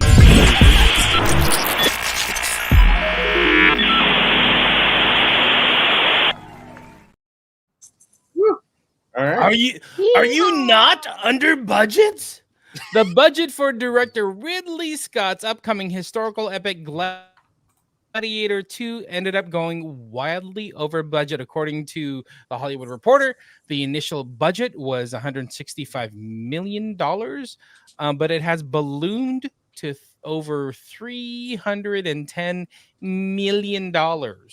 That's like not over budget. That's like double budget. That's double the budget. That's intense. That's It when you order a Big absolutely Mac, is. but and you're like double the Big Mac, and they give you 2 extra patties. You're like a double Big Mac. No reference. Yeah, that's like that. Yeah, that's a Talk deep about cut. Yeah. I was waiting for a laugh track or something. No, the report also points out Track I've got. there were. All right, go ahead, man. Now it feels like you're laughing at me. Not The with report also points out. The report also points out the accidents on set and complaints about animal abuse. Oh, that's not good. PETA sent an open letter to Scott in the summer that was filled with whistleblower reports about horses and monkeys being abused on the set. What is this, Planet of the Apes? Reports that sources close to the production deny, noting that the Humane Society was on set during filming. I don't know. Oh man. Gladiator 2 is set to return to the Coliseum and theaters November 22nd, 2024. We're still interested in Gladiator, yeah? Yeah, right? Definitely. Yeah. I'm not really, but that's just because the first time I saw Gladiator was in this huge movie theater, and I had the worst migraine. Oh man, I'm interested in seeing the story go on because I want to see what happens with his nephew. So I want to see Now- what happens with the mad monkeys. That's what I I want. want to see what happens with the scantily clad men like Pedro Pascal. oh yeah, absolutely. Pedro Pascal's in this too? Yes. Yeah, he's in it. Holy Like, there's cow. so many people in it. Really glad hairy man. Scantily clad hairy men. Too scantily Absolutely. clad. Well, pivoting to men who are not scantily clad and hairy. That's an understatement. I know, right? How about we talk about some Kang versus Naruto? we know who wins. Naruto.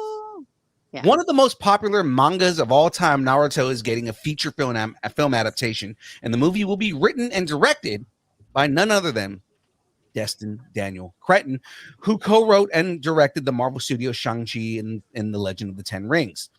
Must be one of the reasons why he dropped out of directing the Avengers: The Kang Dynasty. Mm-hmm. Naruto is set up at Lionsgate, and you can bet they want to turn the thing into a massive franchise, just like Man, the IP anime. wars are starting, everybody. Oh yeah, absolutely. If they do it right, they can do it. So we do have a synopsis here. If anybody wants to start me off, We have a Naruto Ninja World Opsis. Then young Phil, you think of a better synopsis. I couldn't think of this it. was going in the direction of something good until you did that. So I didn't. Naruto Ninja World Opsis. Then young Phil, you think of a better synopsis. Terrible. Naruto was created by Masashi Kishimoto. Yes. It's a captivating story set in the world where ninjas wield extraordinary powers. At its heart is Naruto Uzumaki, a spirited and determined young ninja ostracized by his village due to the presence of a malevolent fox spirit within him.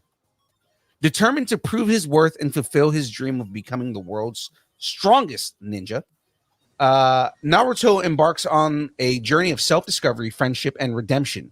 Along the way, he forms bonds with fellow ninjas like Sasuke Uchiha and Sakura Haruno, facing formidable adversaries, uncovering dark secrets, and ultimately striving to bring peace to the ninja world. The ninja world. Isn't that what they call cherry blossoms? I believe so. Sakura's That's cool. Yeah. That's neat. Yeah. Cool. No date yet set for the film, but I know I'm excited for this. So I'm excited. I have questions. I'm excited to see how they adapt it, where they adapt it, and how they do the storytelling, because this anime is. Who's going to be in it? Oh yeah, absolutely. I know they can do this in live action because whenever I see kids, like when I'm dropping off my kids at school and kids are on the playground running, everybody's running with their arms behind them. I'm like, what is going on? They're doing the Naruto run. Yeah, and everybody it's does from it. Yeah, Naruto. Even when I coached Junior Giants last year, there were kids running the bases with this Naruto run. Run with their arms. And they're like, it's not making you faster, bro. No. Yeah. Right. God, that is funny. All it's doing is like stretching a different part of your arm. Yeah. Right. So, But whatever. I'm sorry, but I want to get back into the IP stuff, right? So we've got the MCU, we've got the DCU, now the BCU, and then of course the IBS. According to Gearbox founder and Randy Pitchford, director Eli Roth's Borderlands movie is the first entry in the Borderlands cinematic universe. Of course. Eli Roth. Yeah. It's in the game. Y'all. During an interview with IGN, Pitchford said, I want to say pitchfork. I'm so sorry if I say that, Randy. All right. Said, one of the cool things about the movie is we've created a cinematic universe that lives side by side with the video game universe. And of course, the characters are there and authentic in the themes and even some of the storylines. But they're independent storylines. All right. And we have a synopsis. We have a Borderopsis land synopsis. Borderopsis land synopsis. Lilith, an infamous outlaw with a mysterious past, reluctantly returns to her home planet of Pandora to find the missing daughter of the universe's most powerful SOB, and also get some good music while she's there. Atlas.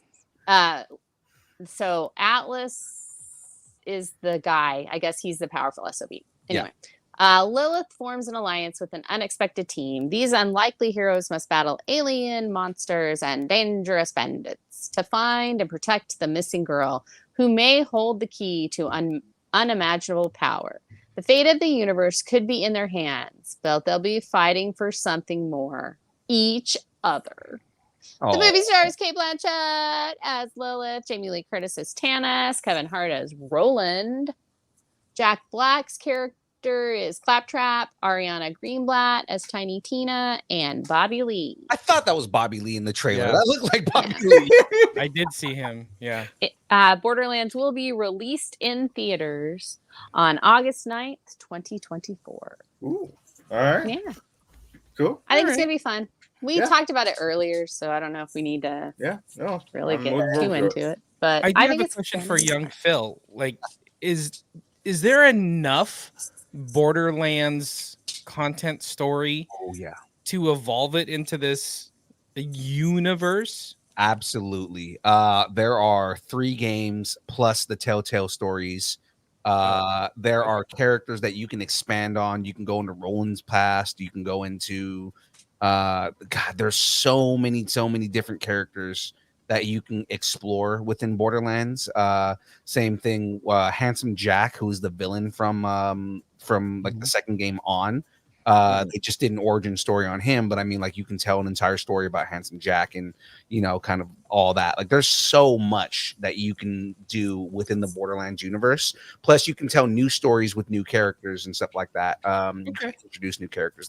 The universe is really big, so there's a lot you can do within Borderlands. Got it. Awesome. And SHDU got to see Ariana Greenblat for a little bit longer on the screen. There we go.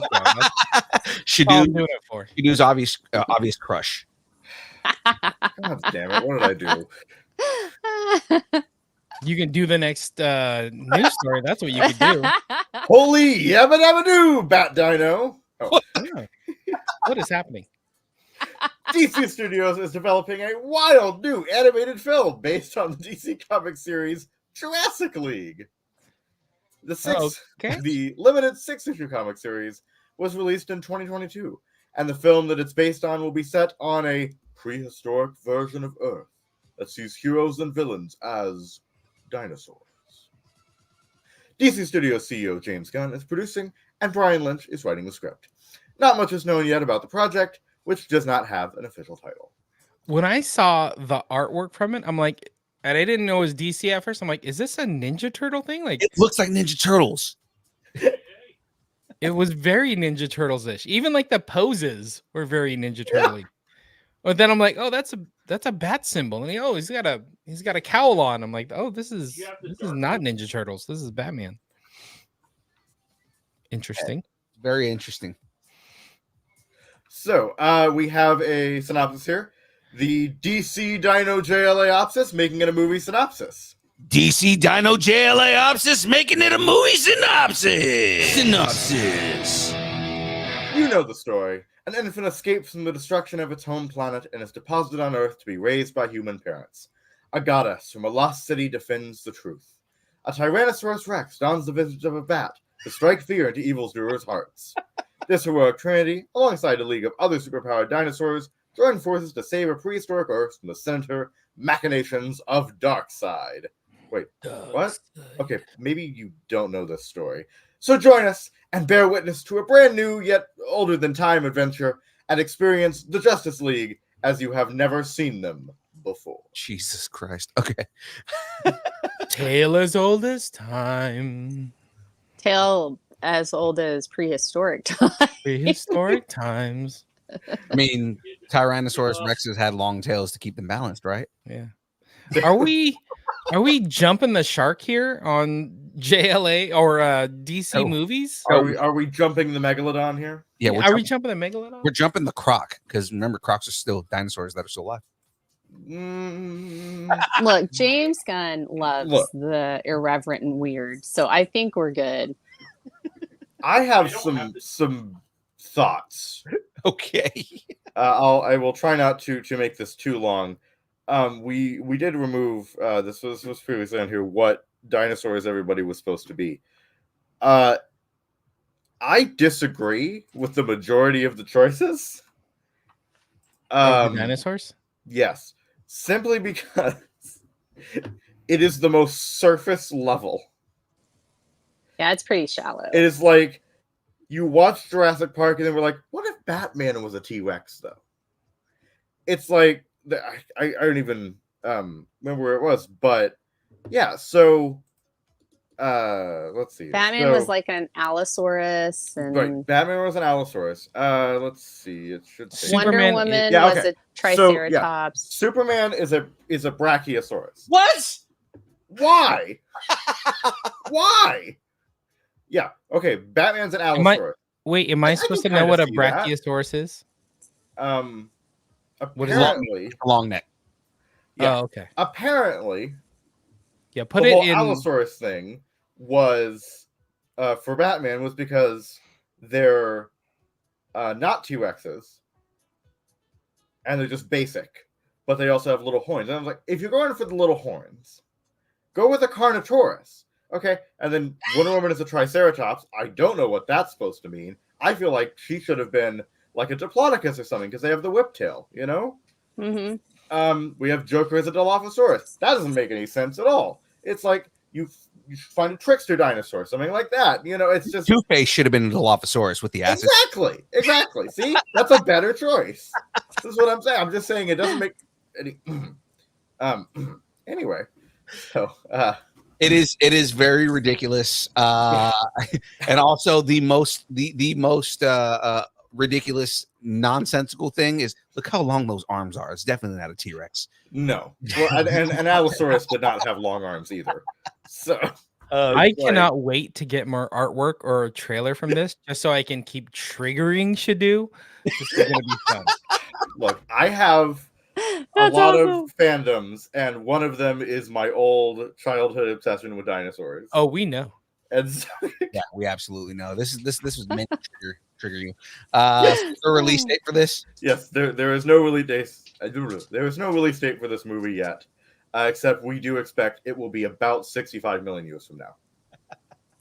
I see what you did there. Oh, look at that. Yeah. Well, let's stick within the DC universe here, guys. Oh, do you guys want me to do this one? Who's doing it? I'll do it. Harbingers. That's never a good sign. Warner Brothers Discovery Home Entertainment has announced the release dates for DC Animation's Justice League Crisis on Infinite Earths Part 2. The sequel will be available to rent or buy on digital platforms starting April 23rd. 2 shades of blue. On that same day, it will also be available to buy on 4K UHD in limited edition steelbook packaging and Blu-ray. The physical release of the film will also include bonus features. We do have a synopsis as well. Okay. The Supergirl can't diopsis. Why you gotta do that to Clark's synopsis? Supergirl can't diopsis. Why you gotta do that to Clark? Synopsis. An endless army of shadow demons bent on the destruction of all reality swarms over our world and all parallel Earths. The only thing opposing them is the mightiest team of metahumans ever assembled. But not even the combined power of Superman, Batman, Wonder Woman, Green Lantern, and all their fellow superheroes can slow down the onslaught of this invincible horde. What mysterious force is driving them? And how do the long-buried secrets of the Monitor and Supergirl threaten to crush our last defense? Justice League Crisis on Infinite Earths Part 2 will be available to rent or buy on digital platforms starting April 23rd. I'm interested in these. I want to watch these, but like, isn't there going to be like 3 parts to this movie? Yeah. It's a long story. Yeah. So I'm waiting until the 3rd one, and then I want to binge them all. So nobody's seen the first one yet. Not yet. Have you? I haven't. Oh, okay. I mean, the first one was out. I loved, like, that's probably one of my favorite DC crossovers. Yeah, that's and it really kind of started the mega crossovers. Yeah, because Crisis on Infinite Earths is the first time they tried to consolidate the universe, right? Yeah, to reboot, basically unplug it and plug it back in, reboot the whole system. So, which now they do every couple of years. So I mean, like, I thought that too. Watson in the chat. Why is Thanos in the background? It's now Thanos. I can't unsee it. All I see is like it's Josh Brolin. Yeah, I know it does look just like him. It's with a beard, and it's like, I mean, that could be Mongol the Conqueror. No, it's the Monitor. Yeah, the Monitor. And look at Batgirl's pose. Look out, it's Thanos. He's another. Go for the head. She's all all he got is a batarang. You should have gone for the head. So to continue on here, it's James Gunn's universe. We're just living in it. If this would work. There it goes. Okay. The logo being used for James Gunn's Superman Legacy has been revealed thanks to a photo posted by Isabella Merced. She shared the photo on social media, and it resembles the logo used for Kingdom Come Superman. This is just the logo, so no going nuts, and there are a lot of Superman logos to choose from. Oh, it's hilarious. Yes, totally. It is. So it could be nothing, but one thing we know for a fact is that the film will skip their origin story for Superman and dive right into the meat of the story. Superman. So Superman Legacy is scheduled for a theatrical release on July 11th, 2025. What do you guys think of it being based on Superman Legacy? Kingdom Come. Kingdom Come. Kingdom Come. Yes. I don't think it's going to be based on Kingdom Come. Yeah. I don't even think that's the logo. There's so many Superman logos out there. Yeah. They probably just picked it for the table read because one of the other people that was there, the one that's playing Eve Tessmacher, who was that again? Tessmacher. She's in there somewhere. I don't know. Anyway, she had her thing, and it had it like blue behind it. So I wonder if they did like a red, white, and blue theme. I could totally see that. But yeah, I mean, I get it. Well, I know they've been talking about how when they redid this, they wanted Superman to have the Kingdom Come logo. This could be that they're going to the origin of that character, and in the future, at some point, we do get that version of Kingdom Come, which was a slightly more brutal Superman. So, I mean, like, yeah, and I really liked that series. That was Mark Waid and Alex Ross, right? Yeah, and it was beautiful and really cool. Like Guy Gardner having the bar and stuff. That was kind of like hard rock, old school hard rock, but for superheroes. That was pretty funny. Yeah, that was an older Superman, though, right? And that's why I'm saying, like, what if this is something that's more in the earlier version of that version of Superman, just because we haven't gotten very many stories that are connected to Kingdom Come. That's true. And they could, instead of doing the black behind it, they could do the gold behind it. Right. And that if that's the far flung journey, then it would be easier to change it, and it would be a lot more dramatic. Like, oh, they're just using that as a, and people will be like, oh, they're just using that as like a start off point for it. Everybody has to have a new Superman logo, kind of thing. And I know a lot of people have like said in the past that they would like more exploration into Kingdom Come Superman, and DC hasn't really put very many stories out there. So I think that might be where they're going on this.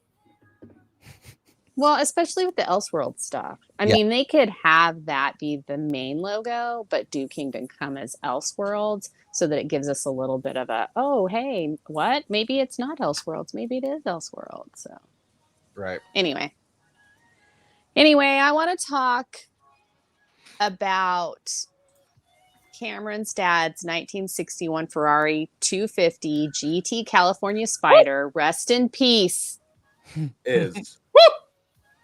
I'm so disappointed in Cameron. Right? Paramount is working on a spinoff movie titled Sam and Victor's Day Off, and it's based on the characters from Ferris Bueller's Day Off, the two parking attendants that said they'd take care of Cameron's dad's car. So it's kind of like what they did with that car on the day, what we're getting. And it's being produced by the Cobra Kai creator, John Hurwitz, the creators, John Hurwitz, Hayden Schlossberg, and Josh Heald. Writer Bill Posley is handling the script. David Katzenberg, producer on The Goldbergs, It, and Beetlejuice, has been tapped to direct the film. So, and I mean, obviously it's still in like early stages. So there's no like, oh, is it going to be in theaters soon? No, probably not. We're going to wait on this one for a little bit. Right. Because he's still working on Beetlejuice right now. So I doubt that he's going to jump right into this, but they're probably in the script writing process and everything. So it'll be interesting. as long as they tell the story right, I don't mind it. As long as it's not something that interferes with the events of Ferris Bueller. So yeah, I think beginning is some kid who you see the back of his head in the Ferris Bueller outfit and the Cameron outfit and the who did she play? The girl, Sloane.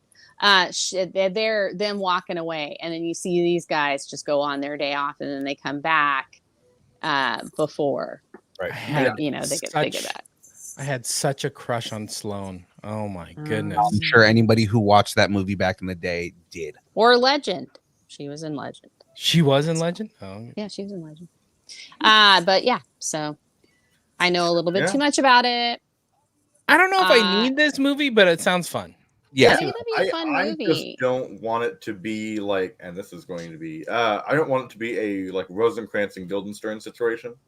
Oh, well, you know, I mean, but Tim Roth was in Rosencrantz and Guildenstern are dead. So if Tom Stopper did the play. And that's what we call a callback, ladies and gentlemen. If this movie adds Ariana Greenblat, then SHDU's in. I'm in. She's playing Sloane. I'm in then, yeah. That'd be so good. That'd be so good. All right, let's keep going. Happy Level Up Day, sport. Prime Video has announced that The Boys Season 4 is set to premiere this summer on June 13th, 2024. Finally, we get a date. The news was announced with a poster in the celebration of Homelander's birthday. Oh my God. Did he have a birthday? Wasn't he like created out of a test tube? He's born. I guess. Alive. He has a day of birth. Name day? Would name day be better for you? The Gotcha day. There you go. The diabolical eight episode season will drop 3 episodes on June 13th, followed by a new episode each week, ending with the season finale on Thursday, July 18th. Also, Jahmez 5000's birthday. Please start buying gifts now. The series was also recently renewed for season 5. Awesome. All right, I do have a in a world full of Homelander's opsis, be the butcher's synopsis. In a world full of Homelanders opsis, be the butcher's synopsis. The world is on the brink. Victoria Newman is closer than ever to the Oval Office and under the muscly thumb of Homelander, who is consolidating his power. Butcher, with only months to live, has lost Becca's son as well as his job as the boys' leader. The rest of the team are fed up with his lies.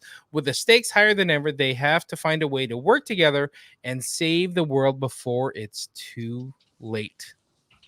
Okay. So this season, we're getting the cast back, but we're also getting Susan Hayward, Valerie Curry, and Jeffrey Dean Morgan is being added to the series. And he's playing the son, one of the illegitimate sons of his son from Supernatural, Jensen Ackles' character. Oh, okay. So he's playing. No, I have no idea. I just made that up right on the spot right now. Okay. It would be amazing if that happened. And that would totally be something that Eric Kripke would do. Yeah, I mean, that would be dope if he was one of Soldier Boy's kids. I think he actually might be a friend of Butcher's, like a comrade or something. I can't remember who he's playing. I don't like store all of the boys' comic book stuff in my brain like I do everything else. I love the boys. But the only thing, and I'm not going to expand on this, but the boys love you, James. I can say this. I can say this now based on the events of last season, but there's only one storyline that I wish they would have stuck to the comics with, and that was when they revealed who Black Noir was. That was, oh man, it was such a reveal in the comic. But Black Noir was a failed clone of Homelander, and he didn't know it. And basically, whenever Homelander would go out and do like graciously good things, it was always Black Noir doing it because they didn't know that. Like basically, Homelander's a sociopath, so Black Noir would go out and do the good things that made him seem like he was a better person. Oh, that would have been a nice little tie-in. Yeah. You I can call that the Game of Thrones syndrome. Yeah. There you go. You can catch up on the first 3 seasons of The Boys as well as Gen V now on Prime Video. All right. Cool. Who's got a little ballerina in him? You know what? I have a little bit of I knew it. I knew it. I do. Yeah, I've seen the toe shoes. I'm a dancer. And in not soon enough news, the John Wick spinoff from film Ballerina was supposed to be released this summer, but Lionsgate just pushed the release date back an entire year. What? Ballerina was originally set to dance its way into theaters on June 7th, 2024, but now it won't be released until June 6th of 2025. Apparently, the reason for the push is for the creative team to amp up the action scenes in the movie, meaning that there wasn't enough action in the damn movie. Corporate. Which is like, can you not have enough action in a John Wick movie? Like, the movie is 90% action. Right. Well, maybe this one wasn't, because it's like it's John Wick adjacent. Yeah, so they're just like, we want to do more storytelling, and they were like, maybe it's more brutal, and it was more like, we're gonna beat the crap out of her all the time, because John Wick does get his ass kicked too. Yeah. So Deadline shared, the move comes as John Wick architect Chad Stahelski has inked a new deal with Lionsgate to oversee the franchise. He's working with Ballerina director Len Wiseman on additional action sequences for the movie to amp it up even more than it is. So they're just trying to take it to the next level, which is already impossible for a John Wick movie. I don't know if that's good or bad. Yeah, it does kind of scare me that they want to kind of like go over the top with this, because John Wick has made new highs for crazy assassin movies, right? And it's like you're just trying to overdo that, and it's like, don't just make it live in the universe. You don't have to outdo John Wick. Right. And also, I make it based on the character. Like the reason John Wick does the things that John Wick does is because that's who he is. He's Baba Yaga. So we need the ballerina needs to be something a little bit different, so it can live in that world and have the gritty action sequences. But she needs to stand out on her own. Right. Right. So Ana de Armas stars in the film, joined by Angelica Houston, Ian McShane, and Keanu Reeves, which excites me that Angelica Houston is going to be in this. The story focuses on a young female assassin who seeks revenge against the people who killed her family. McShane talked about the movie, saying this one is set between John Wick 3 and John Wick 4 because Keanu is in it too. If you don't know the events of John Wick 4, then go watch. Spoiler alert. Then go watch John Wick 4. You didn't want to set it after John Wick 4 because then you have social media saying, "Oh, so he's still alive." Spoiler alert. What's he gonna do next time? Is there a John Wick 5? This way you can still keep up with the pretense, and there might not be a John Wick 5. What's the other show that's connected to John Wick? Continental? Is that Continental? Yeah. Which is that out in the 70s. Oh, okay. Yeah, okay. That's supposed to be based on Lance Reddick's character. Gotcha. Right. He went on that out? I don't think it is. I think it's going to be on Paramount Plus though. He went on to say, "This time we're protecting Ana de Armas, and I had my great friend Mr. Lance Reddick. God bless you, Lance. He passed away last year. Lance and I bring our usual protection towards Mr. Armas and director Len Wiseman. I found a delight to work for. Again, we worked out the script beforehand, so there was no wasted time." Well, let's add this to your list. So the Continental is it out? Came out September 22nd, 2023. Okay, so it was already out. Right here. So Watson is in the chat right now, and he said Continental wasn't that great. It was a story of Winston's rise. So I know. So that's what it was. It was Winston's rise, but this is also it introduces a young version of Lance Reddick's character as well. Gotcha. All right, let's keep Cool. going. Woo. Got a couple more stories, I think. Yeah. All right. So the next story that we have going on here, let's keep it going. And let's go to the mall news. Bo DeMaio, the head writer of X-Men 97, has shared some info on what to expect from the upcoming Disney Plus series on Instagram. DeMaio confirmed that X-Men 97 will not be a part of the MCU. Oh, that's interesting. Yeah. We are our own thing, he said, making it very clear that the series is not part of the interconnected stories of the MCU. I'm my own thing, man. Oh, My own thing, man. So we have if you got somebody wants to introduce this for me. shoulder pad opsis Y2K hysteria synopsis. We got a shoulder pad opsis Y2K hysteria synopsis. X-Men 97 revisits the iconic era of the 1990s as the X-Men, a band of mutants who use their uncanny gifts to protect the world that hates and fears them, are challenged like never before, forced to face a dangerous and unexpected new future. The series brings back the original voice cast, including Ray Chase as Cyclops. Sorry, Ray Chase is a new actor playing Cyclops because the original actor passed away. Rest in peace.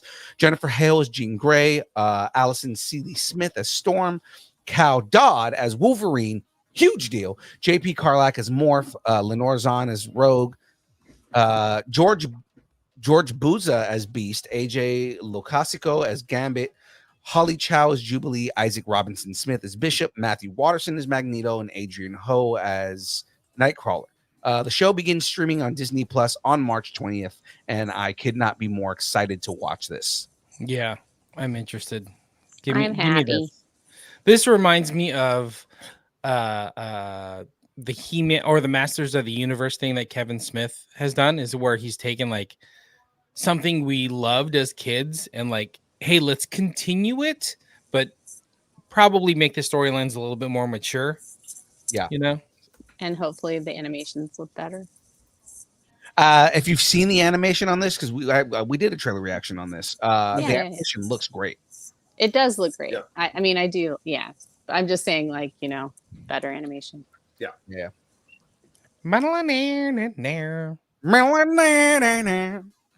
All right. In no romance, only justice news, Lionsgate has announced a release date. Oh my gosh, a release date for the Crow reboot, and the people involved in the production had some words for the fans on the original film. Charlotte Coe, Executive VP Acquisitions and Co-Productions. Your title's too long.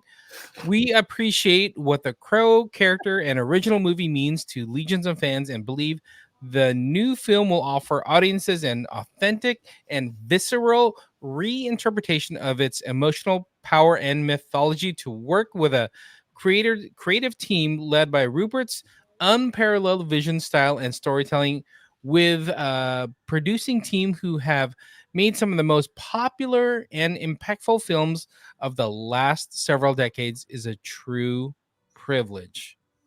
All right. Everybody really likes to tiptoe around this whole Crow reboot thing. Yeah. People are very sensitive. Because you don't want to ruin this, though, because at the same time, it's like, I know. This also messes with Brandon Lee's legacy. So it's like, I loved the original movie. I loved it when it came out. So I have an affinity for the Crow. I've just thought it. And I have met James O'Barr. So, it's like I'm tangentially, for this. So I do like it. I think that it's nice that they are saying, hey, guys, we know that this is a big deal. The fandom, it might be small, but they are mighty. Like, I'm not kidding. They really are pretty rabid. So, but yeah, I just think that that's it. And yeah, and like, because of the Crow, we have less accidents on film sets. And because they said, hey, we need to redo our, what is it? Our, Phil, help me out. Strategies for security. What am I trying to say? Strategies for security, like Titan, how they do things. Well, so a lot, like, they have a lot more safeties on on set. Yeah, safeties. got Yeah, it, like got it. safety procedures and stuff. And this was like the big deal. What was it, last year or 2 years ago when the accident happened with Alec Baldwin? Yeah. Right. Was because they didn't have the proper safeties and they were like cutting budgets and cutting corners and whatnot. So they didn't have the safeties they were supposed to have on set, and that's why the situation with Alec Baldwin happened. And that's the whole thing, is they kind of renewed, like, you need to have these safeties on set. If you're going to cut budgets, that's whatever, but do not cut safety budgets for safeties, because Yeah. they're having stupid issues like this where improper blanks are put in place or things like that. Because you got to remember, blanks still have plugs inside of them, so they can still shoot out. And they can, the blank part of it can fail. Yes. So that's the whole thing, is, basically what a blank is, for those of you who are not familiar with rounds and things like that. A blank is basically the powder cartridge without the projectile. Right. So there's a bullet is a combination of two things. There is a powder cartridge that has the powder and the brass in it, and then there's a projectile on the end of that brass. And what happens is when the trigger hits the primer, it ignites the powder, and that shoots the projectile out of the end of the round. Blanks are basically the powder cartridge without the round in the front of it. There's a plastic plug that's supposed to dissolve when you shoot, right? Doesn't always dissolve, so a lot of times that plastic plug can hit somebody at a high rate, and it can, still, accidents can happen. Usually it's not the same as getting hit with an actual bullet. So, there's usually not going to be penetration. It's just going to hurt a lot. Right. But, there's usually safety in place on that. So when you have somebody who is messing around with a live weapon and putting a live round because they want to shoot the actual round rather than, messing around, what happened on that set, not The Crow, but on the set with Alec Baldwin, was somebody was messing around with the gun, actually shooting real rounds, and forgot to switch out to the blanks. That the safety's job on set is to make sure something like that doesn't happen. Right? Do not touch the weapons that are meant for on screen. It doesn't matter if you want to play with them or anything like that. Bring your own weapon if that's the case. Right? Do not touch weapons that are on set. If you are doing that, you make sure that the rounds are taken out of the weapon and that the proper rounds are put on there, and that they're stored safely, right? So that's the whole thing, is the safety's job is to make sure stuff like that happens. The Crow is the reason that they do that, because it was essentially the same situation that happened with Brandon Lee, and Brandon Lee got killed with one of those rounds. So yeah. All right, I have a everlasting love opsis means merciless emo goth vengeance synopsis. Okay, that's the best one of the night, all right, or of the day. Everlasting love opsis means merciless emo goth revenge synopsis. Soulmates Eric Draven and Shelley Webster are brutally murdered when the demons of her dark past catch up with them. Given the chance to save his true love by sacrificing himself, Eric sets out to seek merciless revenge on their killers, traversing the world of the living and the dead to put the wrong things right. The characters are based on James O'Barr's original graphic novel and comic book series. All right. Has anybody read the comic? I'm sure you have, Fray. It's been a minute. It's been a long minute. But yeah, I mean, I did. I read the first series, I want to say. Yeah. Yeah. I remember you mentioning that you had read the graphic novel. So, I mean, like, I've actually never read the graphic novel myself, which I should probably do. But, I mean, I've always heard good things. It was award-winning at that point, too. So, I mean, like, I definitely want to go back and read it. Yep. So The Crow is being directed by Rupert Sanders, stars Bill Skarsgård, and The Crow will get revenge on June 7th, 2024. That is so close. Yeah. That is like 3 months away. Yeah, that is nuts that we're going to get a reboot. Yeah, absolutely. I'm excited for it. And we haven't heard that much about it. That's what's the nuts part of it is. I mean, I'm excited to see I'm both excited and not, because I don't want it to be something that messes with the legacy of Brandon Lee and his final performance. But at the same time, I do want to see kind of like a new take on it and see if it's something that holds up or if it's just like, what are you doing? And I know Bill Skarsgård can play God real easy, so that's not an issue. I don't see that being a problem. This movie is like the whole reason why Hot Topic exists, right? This is what you're not wrong. This is 100% the reason that Hot Topic exists. Well, I mean, it's one of the reasons that Hot Topic exists. One of the many reasons. Yes. Absolutely. You know what Hot Topic sells that makes me very excited all the time though? What's that? They sell merch, because just like them, ladies and gentlemen, we got merch, people. We got merch, people. That hat is $35. That's it. If you can steal another one, we'll sell you that stolen hat for $30 each. But in the meantime, we will sell you for $40 a Jahmez sweat stained hat.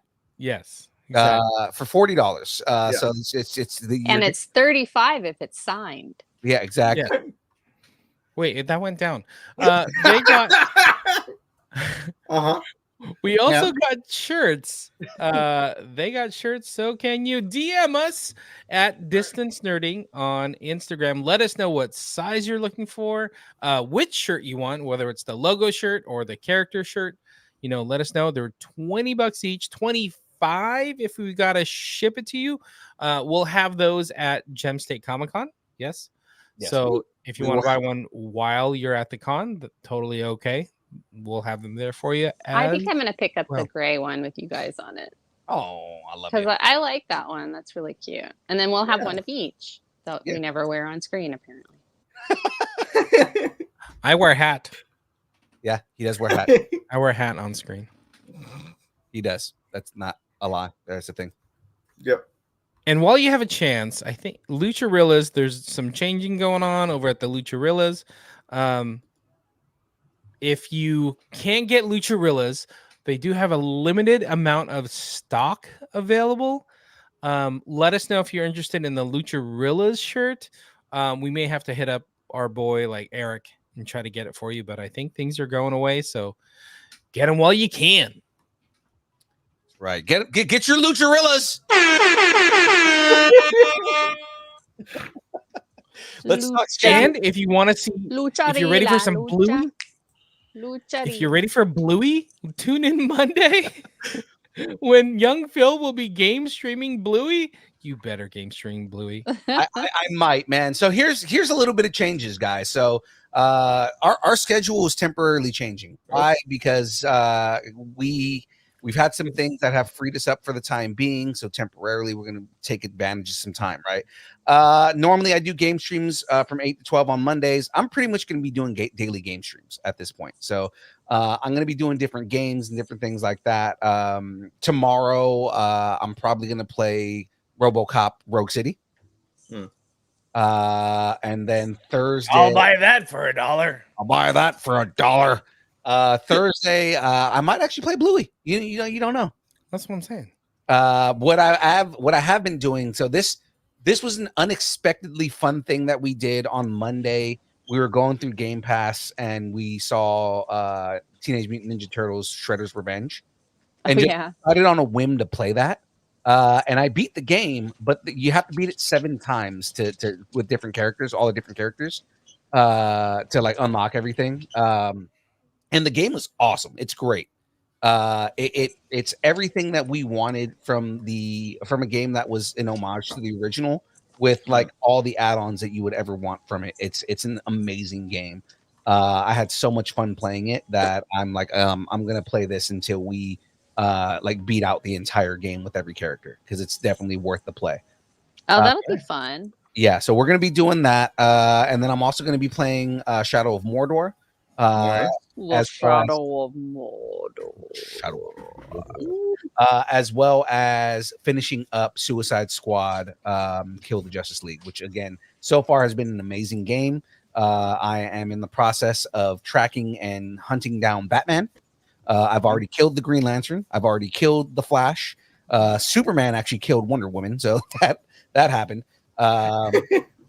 Yeah, this game is brutal. It's obviously they talk a lot about like multiverse in this, so it's obviously not in the mainline universe.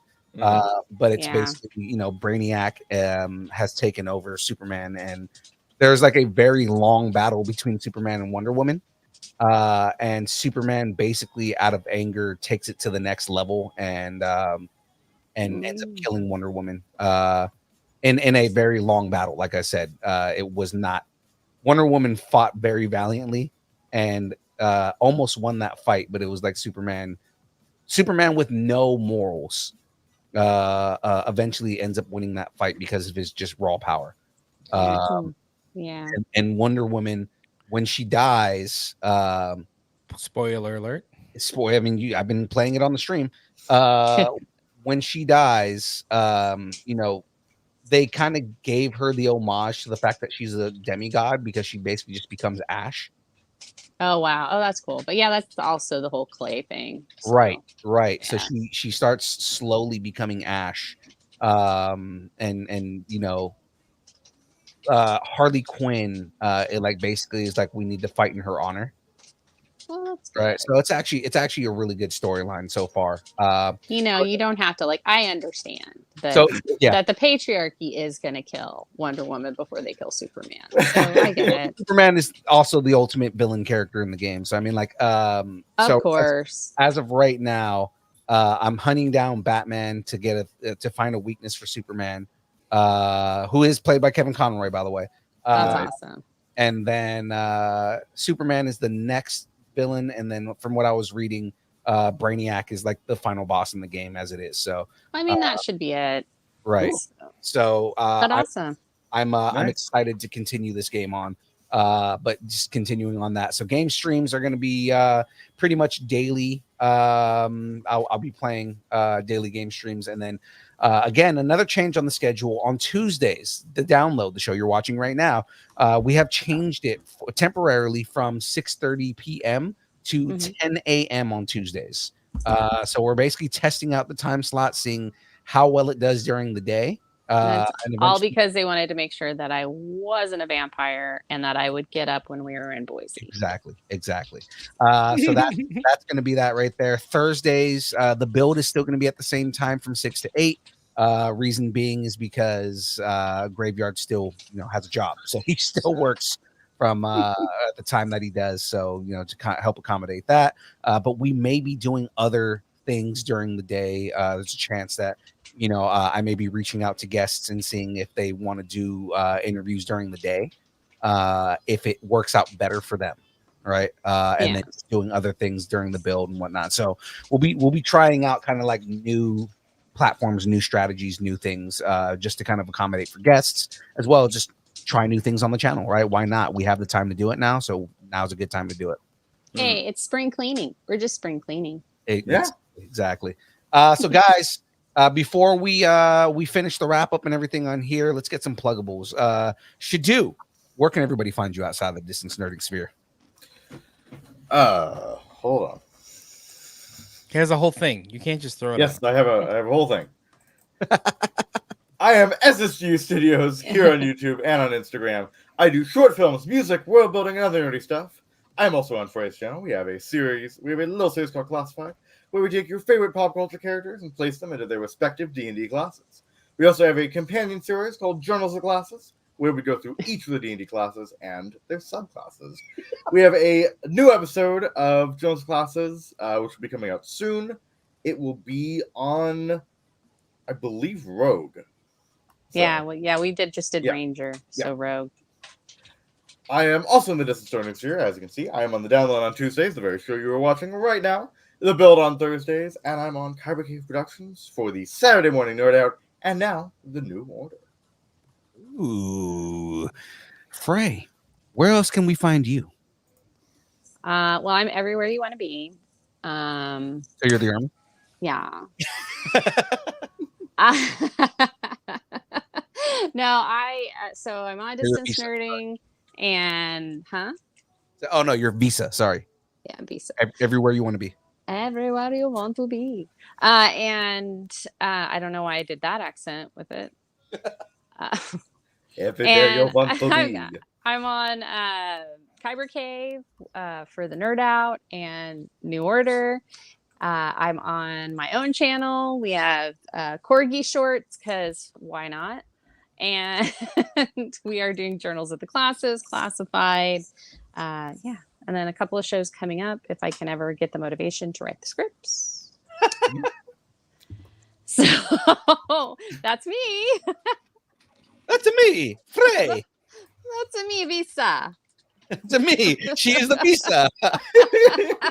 And if you want to find me, I'll be on the ground looking for my glasses, because this was an early episode and I still haven't found my glasses. So help me out. His children misplaced them this morning. He just didn't have time to find them. Yeah. They're probably in their lunchbox right now. That's probably Well, as Needs long more as I didn't fiber. eat them, we're good. Jahmez is so blind he can't even see what we're supposed to do next.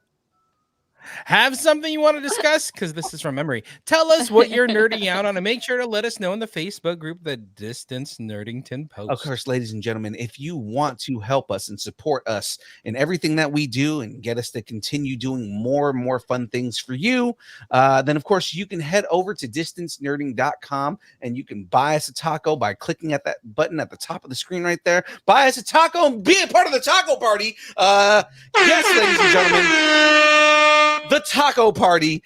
Be as cool as everybody that supports us and continues to help us do more and more for you. We can do more shows, more live events, more things like that, and we can give away more prizes. It's been a while since I've given away a prize. I got to give something away, maybe next episode. Yeah, stingy. You've been stingy. I mean, I've been trying to wait for people to subscribe on Twitch, but I'm getting antsy and I want to give stuff away because I have things to give away. So I think I just need to give something away next episode. Yeah. I like it. Make it happen. Yep. So this time next week, if you're listening to the show and you can watch live, hey, watch live. And we, as long as you're in the chat, we'll be giving stuff away. So let's and it's usually Lego and Funko and stuff like that. So of course, ladies and gentlemen, connect with us on Instagram, Facebook, Twitter, Twitch, TikTok, Threads, YouTube, Discord, MySpace, Vine, GeoCities, Friendster, Second Life, AIM, Farmers Only, Christian Mingle, OnlyFans. It's only pictures of Aaron Watson's feet and mandals and the beard. And to be seen soon, just solo pictures of Aaron I was gonna say Aaron Watson, but only solo pictures of James's glasses sitting on a table. Which table? There's so many tables. Where in the world are Jahmez's glasses? To make it even sexier, it's on multiple tables. Oh, yeah. Is it in a taco? Maybe it's in a taco that's on a table. Maybe it's on a table with tacos. Oh yeah. Or it's on a table made out of tacos. Table made out of tacos is delicious too. What are we getting for lunch? That is no, right? I'm hungry. We're getting I'm hungry. So ladies and gentlemen, that is it from us. Of course, if you want to break up with your boyfriend, girlfriend, significant other, pet, schoolyard bully, annoying neighbor, or just tell us how much you enjoy us, hate us, or wish the internet would consume us and spit us out at the feet of the crow, send us an email. Send us an email at dist. I seriously don't know where my glasses are. And how am I going to drive to get a taco if I don't have my glasses? Or your children. DoorDash. The funny thing is, though, as I can see the screens, right? These are screens. Yeah. Oh, gosh. Here we go. There's a Taco Bell right next to your house. Just DoorDash tacos. Yeah. Will do. Or just walk over. You could walk. He's not that close to it. You want me to walk and I can't see? To be fair, I do the same thing when I go to the gym and it's 2 miles away. I need an Apple tag or something like a lost child in Disneyland. That's how you find Jahmez, is put an Apple tag on him. I'm looking for my children. By children, I mean the 4'5" Jahmez 5,000. 4'5". You lost your children? No. I'm lost. I'm You 5 lost foot your children? 6. You lost your children? Yes, his name is Jahmez. I am 5'6". I am a very, very tall hobbit. And his feet are very hairy. Yeah. It's nerding at AOL.com, and we will read it on the show. Yes, that was a very long joke run on that. So, ladies and gentlemen, that is it from us this week. It is now time for the dance party. Let's have some fun. Or I guess more fun than we normally do. Let's get this going. Thanks, and keep finding my glasses. Nerding together. And also nerding together.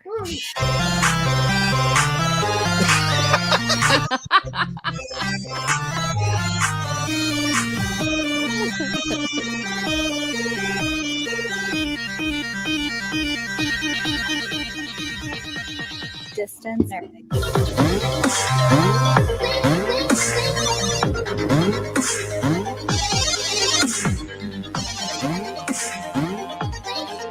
Jahmez without his glasses. You can't find them. You found my glasses? I think that's an old prescription.